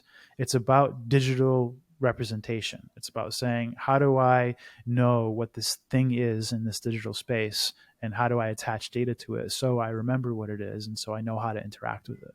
And so, like for example, in Bitkit, you have like your slash tag profile, and so you are a key, and you are a drive. And now, so I can be a key, you can be a key, and I can have a drive about you, and you can have a drive about me. And this is like a core primitive. It's just to say, okay, like you can rebuild the whole web this way, and saying, if you know where the data I have about you is, and where the data I have about me is, and vice versa, then we can reestablish the entire web this way as a primitive, and the entire, any network and any market, any paradigm, because that's all you really need to work with. And so you have this profile, and in this profile I put my name, my, at the moment you could put anything in there. It's just a drive. It's a and I put my name, I put my avatar, I put my bio, and I put a link list, and basically any other type of endpoint you might need about me. So it could be like where my website is, or where my node is, so you can pay me, and whatever you want. But you refer to that always, and that data is always available through a DHT called Hyperswarm. And this handles any type of routing problems you might have for data, and basically censorship resistance for data, because the data is only provided by and governed by my keys. And so you know that if wherever you find that data, it's either a place that I have already told you is the correct place to find my data, in other words, I trust it, or it's actually a hypercore that can only be written to by my key. And so you inherently know anything in that hypercore is signed by me and comes from me, regardless of who serves it. And so these primitives, slash tags is using Hyperswarm and Hypercore, or what is now being called the Holepunch platform, the combination of all these things, to be able to provide all of these like kind of next web powers. So slash tags and the Holepunch, platform, all this hypercore stuff, is kind of more an analog for, say, Web 5 than slash tags specifically. And slash tags is maybe more of an analog for Ion, but we are trying to do things differently and in different ways. I would say Nostr is the most dissimilar to those things. Nostr isn't trying to be the entire web. It's just trying to be the simplest protocol for sending signed data. But there's a lot of design differences. There's a lot of different use cases and problems that are solved that do not overlap, as far as Nostr is concerned. But now, I see. yeah, I'm ranting. Go ahead. Well, I just want to make a clarification. So, is slash tags built on top of Holepunch in the same way Keat is? Sort of. So key is wholly ideally peer to peer. In other words, there are no servers, and key isn't concerned with the concept of, say, uh, redundant seeders to improve availability. They're just trying to say you are the only one with your data, and all of your peers also are the only ones with their data, and you're all just trying to share, the data and maybe share each other's data altruistically. I forget the details on how Key is currently doing it. I think that there is some altruistic data sharing there of each other's cores, but it's not like there's no incentive system for seeding. There's no there's it's not like where they're trying to worry about bridging the use case of a web server. And Nostr is probably on the opposite end of that. It's more similar to a web server. There are aspects of it that are censorable, and but there are aspects of it that keep it very simple. So the appeal and quick uptake for Nostr, in the sense of people being able to very easily hack a client together with it, that's because it's simple, and they prioritize that. But that means that you offload all the complexity now to the clients and to the relays, and you leave a lot of problems unsolved. And so there's a trade-off. Everything is trade-offs.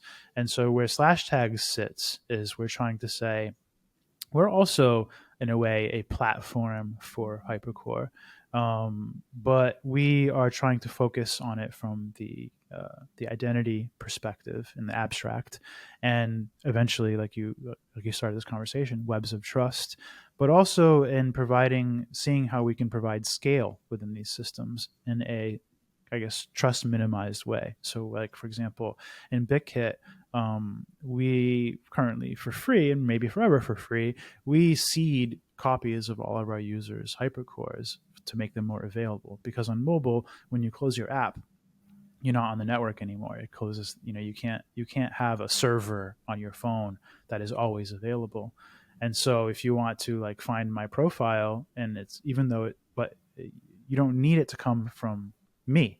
It can come from anybody because it's only writable by me.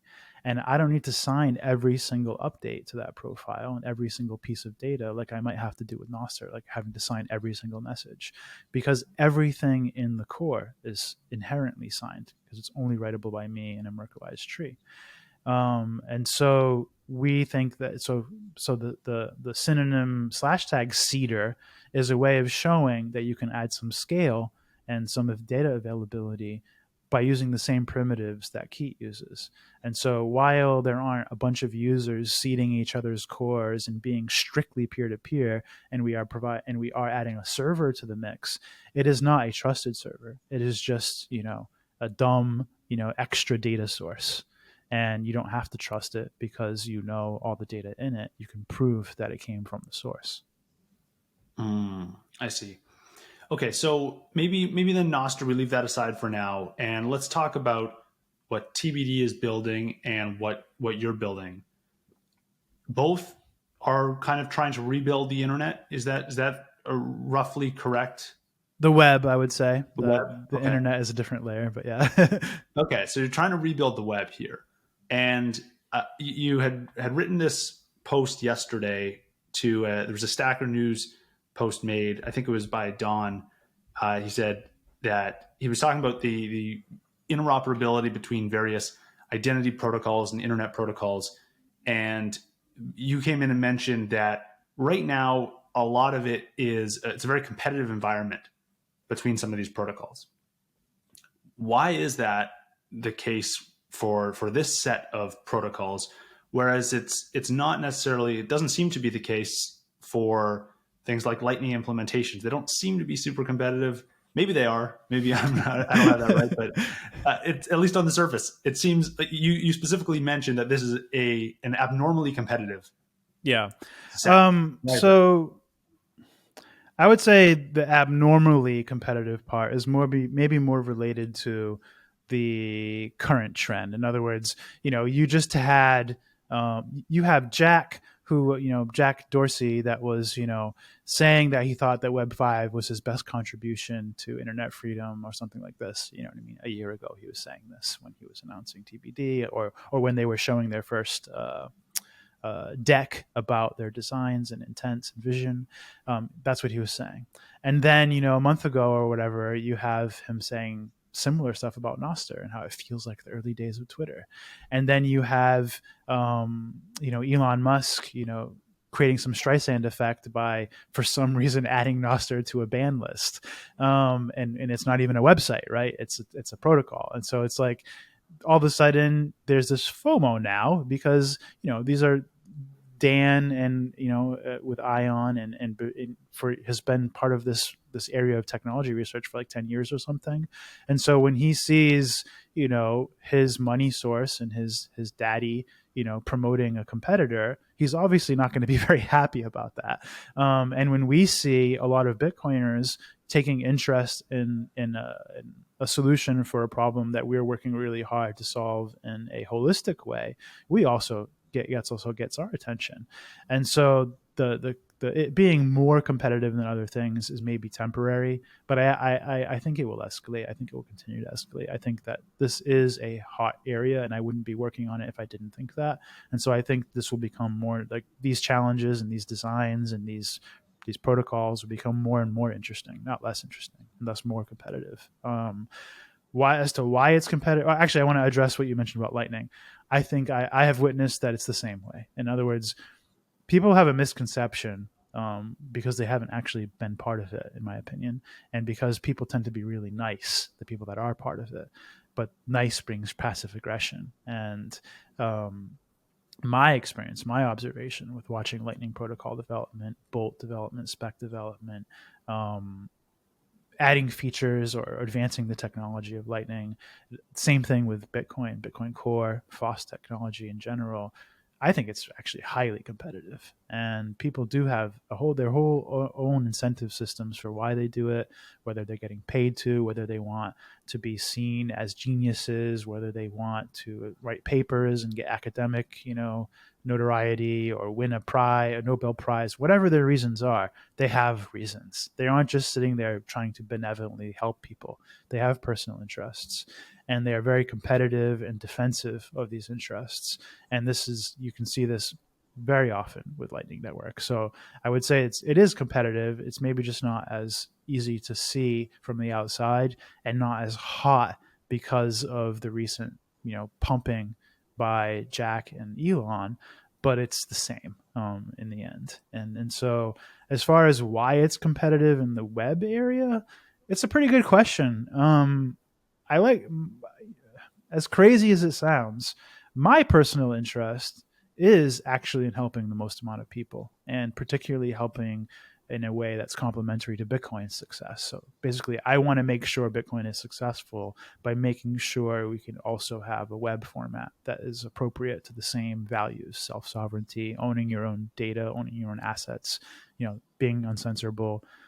So that's what's the root of my decision making with our designs and our stack. And I don't, and what I see is like, I already got what I wanted as far as personal incentive. Like, I'm not trying to win a prize or be seen as a savior or get academic anything or some kind of monetary thing. What I wanted was somebody willing to fund this effort and somebody willing to pay me to do it. And I already got that. So like, I have nothing else to win as far as incentives other than actually proving that I can deliver it, that I can ship it. You know what I mean? That I can realize the vision. And my core, requirement is helping the most amount of people, actually providing the tool that helps people in the way that they may need help one day, if not today. As far as why it gets competitive for others, I can't really say. I shouldn't speak for others, but I do think their incentives might be different. Like when I try to debate with people from different, protocols, they get very competitive and argumentative and angry for certain reasons. I can speculate as to those reasons. I don't think they're exactly the same as my reasons. I would say maybe Fiat Jaf is similar. Fiat Jaf maybe with a little bit more priority to developers than just people. In other words, he wants Nostr to be very simple because he wants developers to have an easy time with it, because he probably doesn't like how hard things are for him in the past, and he wants to make sure it's easy, and he thinks that's what's necessary to make this useful. And maybe he's right. And so far, it's worked for them. The simplicity has worked, and now they're. I said to Fiat Jeff a while ago, I think you're designing slash tags backwards. And recently, I've added to this thought that we're designing Nostr backwards. In other words, we're trying to think of the whole design first, and then making sure that when we do make something for social media, that it has all of that in place and then leverages that optimal way of being censorship resistant, self-sovereign, etc., and lasting, peer-to-peer, all this stuff. And so we have a lot of work to do to get all of the primitives and features in place to do it what I would call properly or optimally. And they're doing the opposite. They're getting it out there into the wild, getting users, and now they're having to go back and see the costs of that trade-off. Like, okay, what are we going to do about identity? Like, keys are almost disposable in Nostr right now. You lose your key, you can get your key compromised because there's so many clients and maybe they're not all trustworthy. There's vulnerabilities and people's keys leak, and there's so identity has not been addressed, and now they're figuring out that they probably will need to address it. And there's a whole realm of problems to solve just in that. Then there's a realm of problem to solve with relays and routing and all these problems. And so they're going to have to address the things that we are kind of starting with. And so maybe we'll meet in the middle and we'll end up in the same place. I don't know.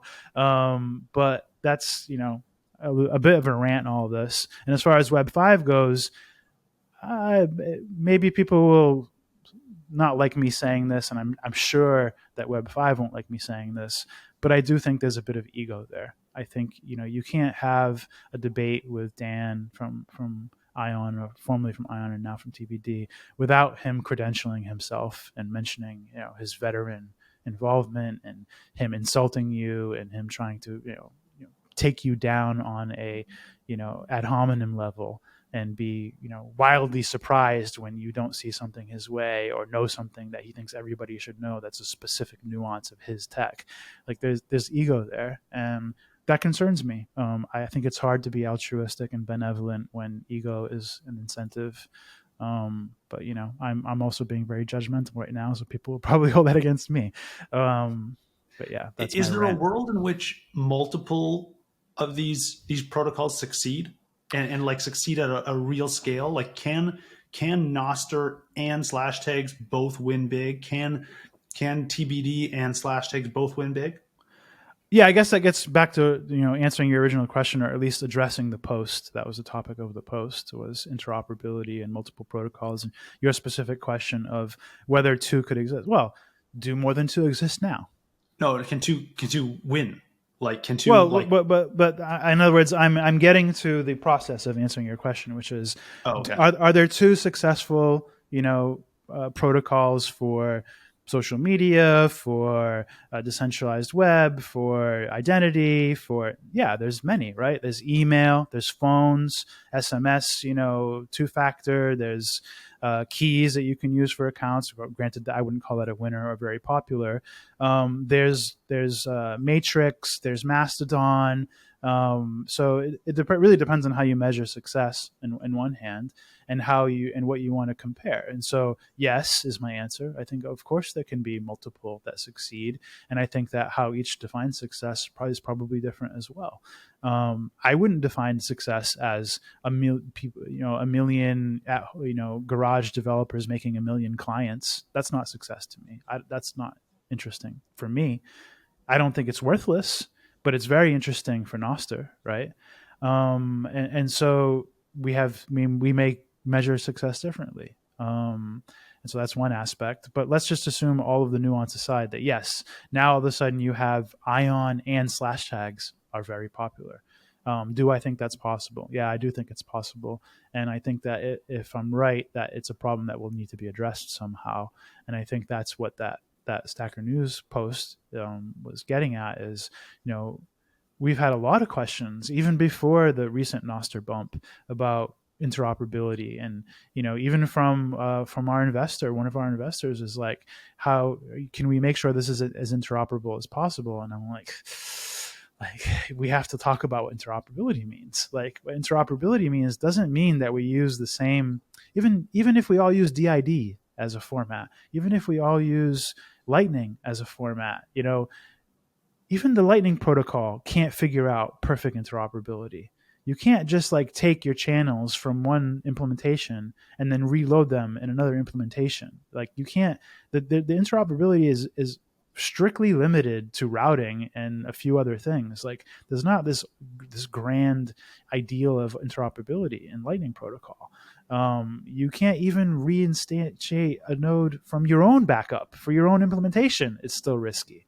Like the interoperability and just operability is something to really realize is not perfect and probably we never will be. And even across implementations, you have competition that is affecting interoperability.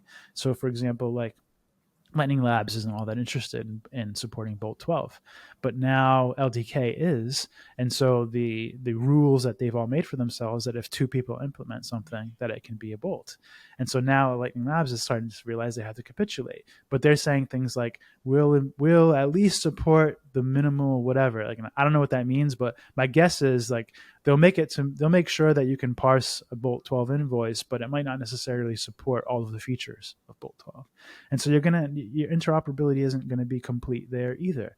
And so interoperability for say keys as accounts or keys as identities, keys as entities, is tricky too, because now you have, how am I like Slashtags uses a noise handshake to establish an encrypted connection, and both keys prove themselves. LNURL bakes your key into the domain to be able to have an account at a domain, and the domain doesn't prove anything to you. Nostr, I don't know the details of what it does, but I'm assuming it just does a key signing similar to LNURL. LNURL auth, that's one way to, I don't know, probably put data on the probably just signs data with it. I don't know. I don't know enough about the protocol.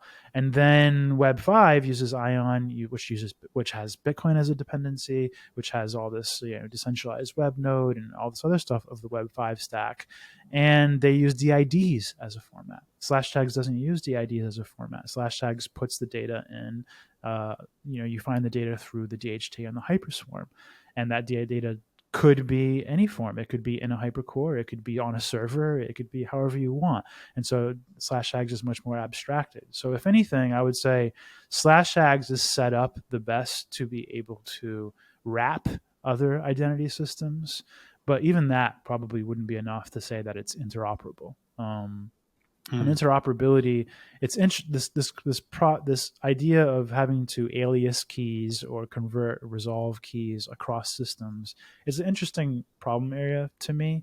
But like I said in my post, it's just a curiosity until it's an actual problem. I don't think anybody is going to prioritize solving that problem until and the incentive won't be interoperability. The incentive will probably be co-opting the other network. In other words, they will be designed in such a way, in other words, if I was going to design Slashtags to be interoperable, quote unquote, with Web 5, it would be to make sure that it was easy for Web 5 people to use Slashtags, not to make it easy for Slashtags people to use Web 5. And so interoperability is like, what do you actually mean when you say that? And I know what users mean. They mean, can I use the same key for everything?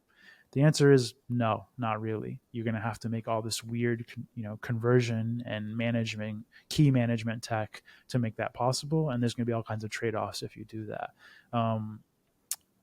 We use the ED 25519 elliptic curve for our cryptography for our keys. And there are reasons that we do that. It's intentional. And there are reasons why we don't use libsecp. But Nostr uses libsecp. So right there you have an incompatibility. We're both using keys, but we're using different curves. So now somebody who wants to support both or have some kind of conversion has to be able to interpret both curves and any nuances related to that.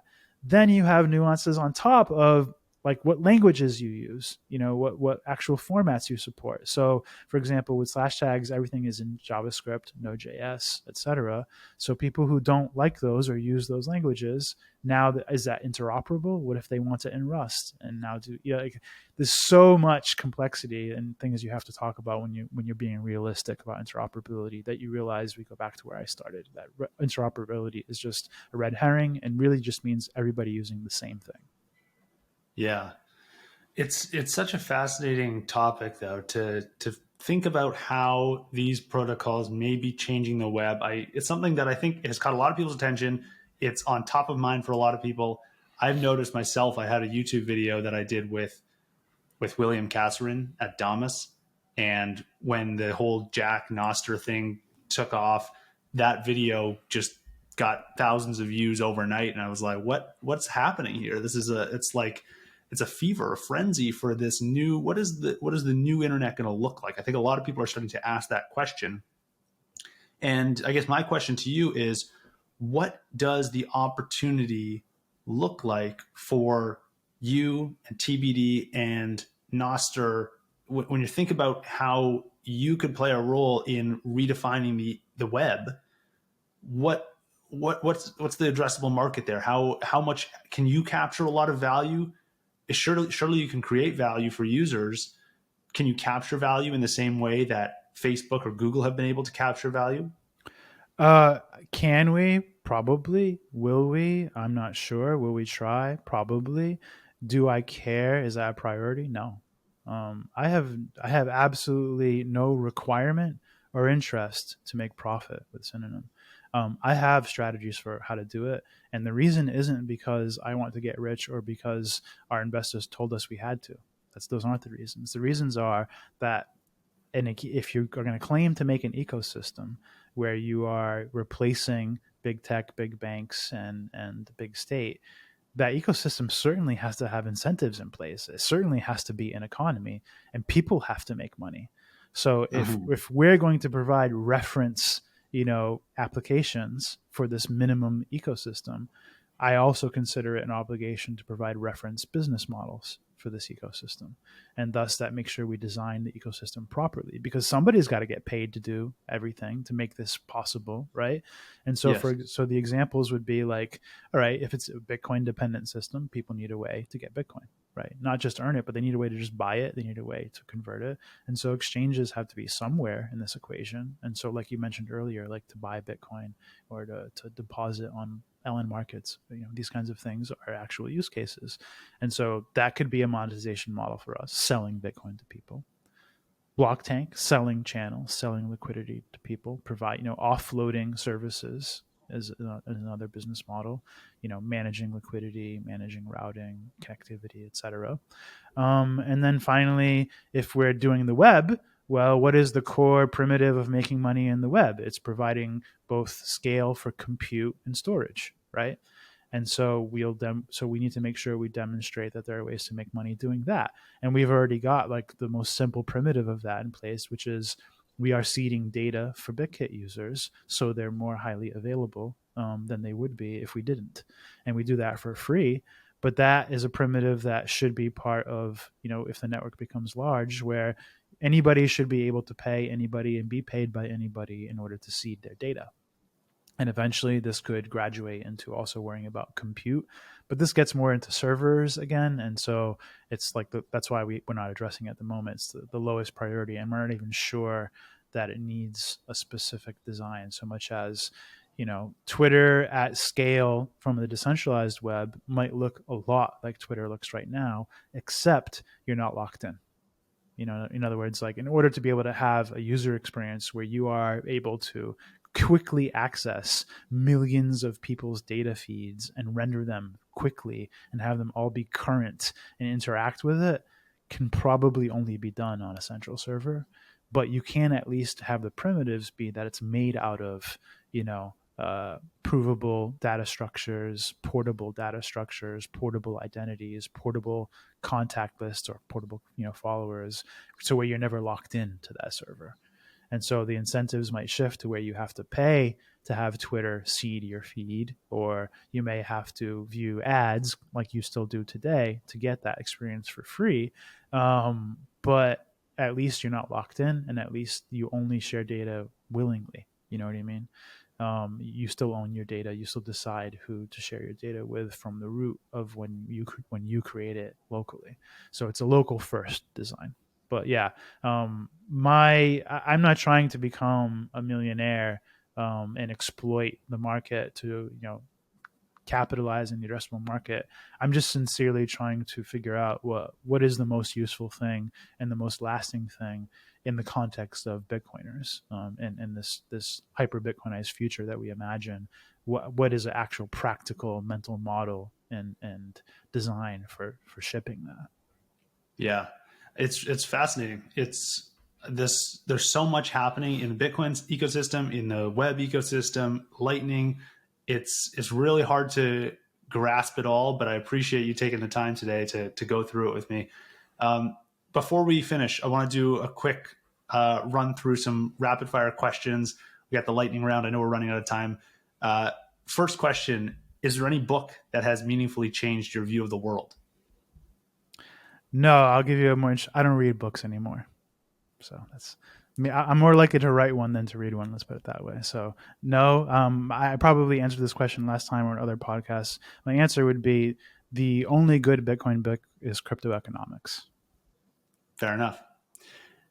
If you could only hold one asset for the next decade and it could not be Bitcoin, what asset would it be? Shit. Um, for the next decade, I guess maybe real estate. Yeah, that's fair.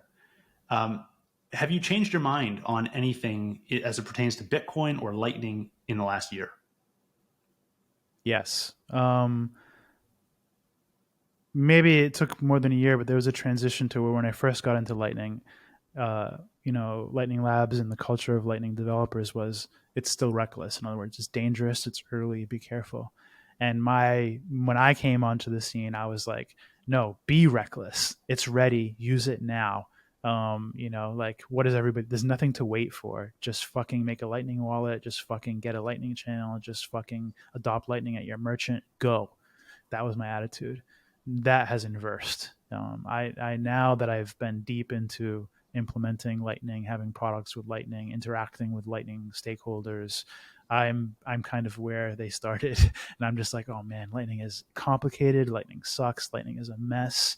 Lightning is so hard to deliver. It needs so much work. There's so many risks that we have to deal with, and so much complexity. The culture of complexity got way out of hand until like it feels like a science project sometimes. Bitcoiners think of it as like the savior, and we're putting all our eggs in the Lightning basket. And I just have much more, concern and trying to measure.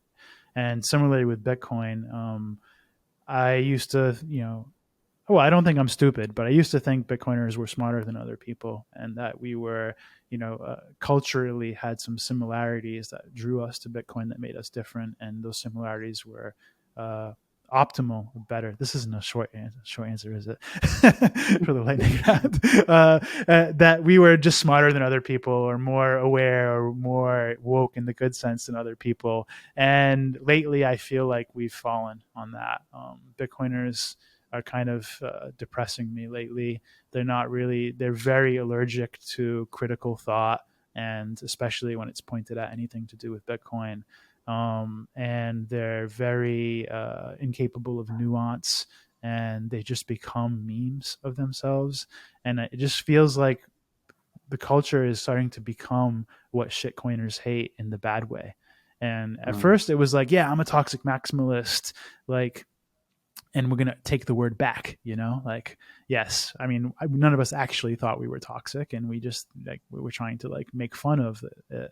But now it just feels like, and I don't mean this about maximalism, I just mean this about like Bitcoin culture. It's just become so, I don't know, the hubris is not where I would like to see it.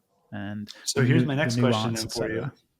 So here's my next question for you. If you could get up on stage in front of all these Bitcoiners and send one message to them, what would you say? I mean, I get on stage with Bitcoiners regularly, and so yeah, I guess you could just see what I did say. I don't know that I'd have one broad thing. I would just say, um, I'm not crazy. What if I'm right? And to think of that whenever you're reading something from me, at least. I don't have all the answers for Bitcoin, and what I would say to like on behalf of Bitcoin to all the Bitcoiners, just so much as I'm always trying to be useful and helpful. And if for some reason what I'm saying is making you uncomfortable, or you think I'm crazy or being retarded, you've got the wrong idea. That's not what's going on. And you should at least, give me some benefit of the doubt. I've been here 10 years. I'm not crazy. Like, I like that. So maybe just keep your mind open. yeah. Just Have an don't open get mind, put but not off. necessarily about shitcoins. Have an open mind. Be nuanced. Get back to being good at critical thought, please. Cool.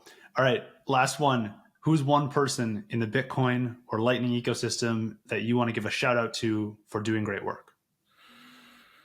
I have a note to myself to try to be to once in a while like send positive messages, and like it's actually literally in my Asana task to like be positive on Twitter, and I haven't been doing it lately, and so this is not top of mind. But I'm glad you asked, and it is something I need to try to do more, because I don't want people to think all I think about is criticizing and judging, because I'm not as angry as people think I am on Twitter, at least. Um, Shout out. I guess the first top of mind will just because I interacted with him yesterday. Matt Corallo. The guy is creative, and he does work on interesting things. I think it's cool that they were able to kind of take and make a whole Lightning implementation in an interesting way, and one that's been very useful to us.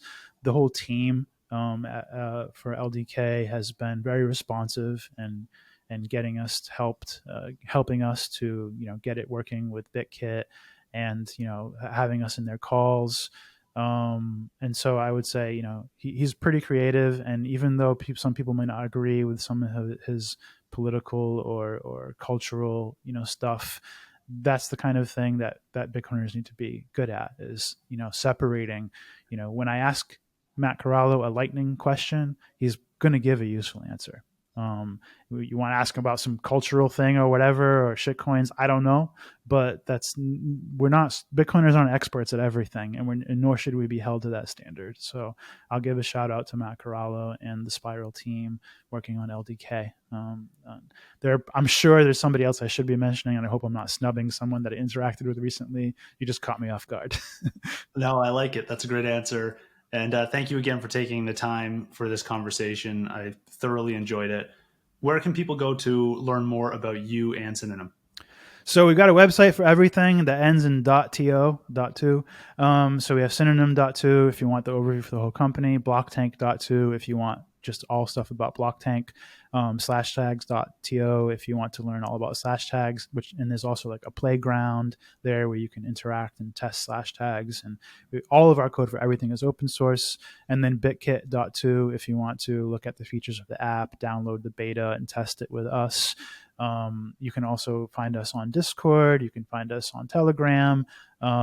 We don't invite people to our Slack typically, but those two chat channels are good. And of course, you can reach us over email if you want to send a CV. We are hiring for various roles, and we'll post more throughout the year. I'm on Twitter, Bitcoin Error Log. And then, of course, you can find all the Twitters for all the different products as well in those websites. Awesome. Thank you for the time, and hope we can do it again soon. Thanks for having me. In the last 7 days, you guys sent in 12,962 sats. That came in from 32 different supporters. Let's run through the top 5 real quick. Blockchain Boog sent in 5,248 sats. Crypto Anarchy sent in 1,837. Lunatic Coin sent in 1,470. Mary Oscar sent in 1,080. And Vake sent in 490. We have a few comments as well.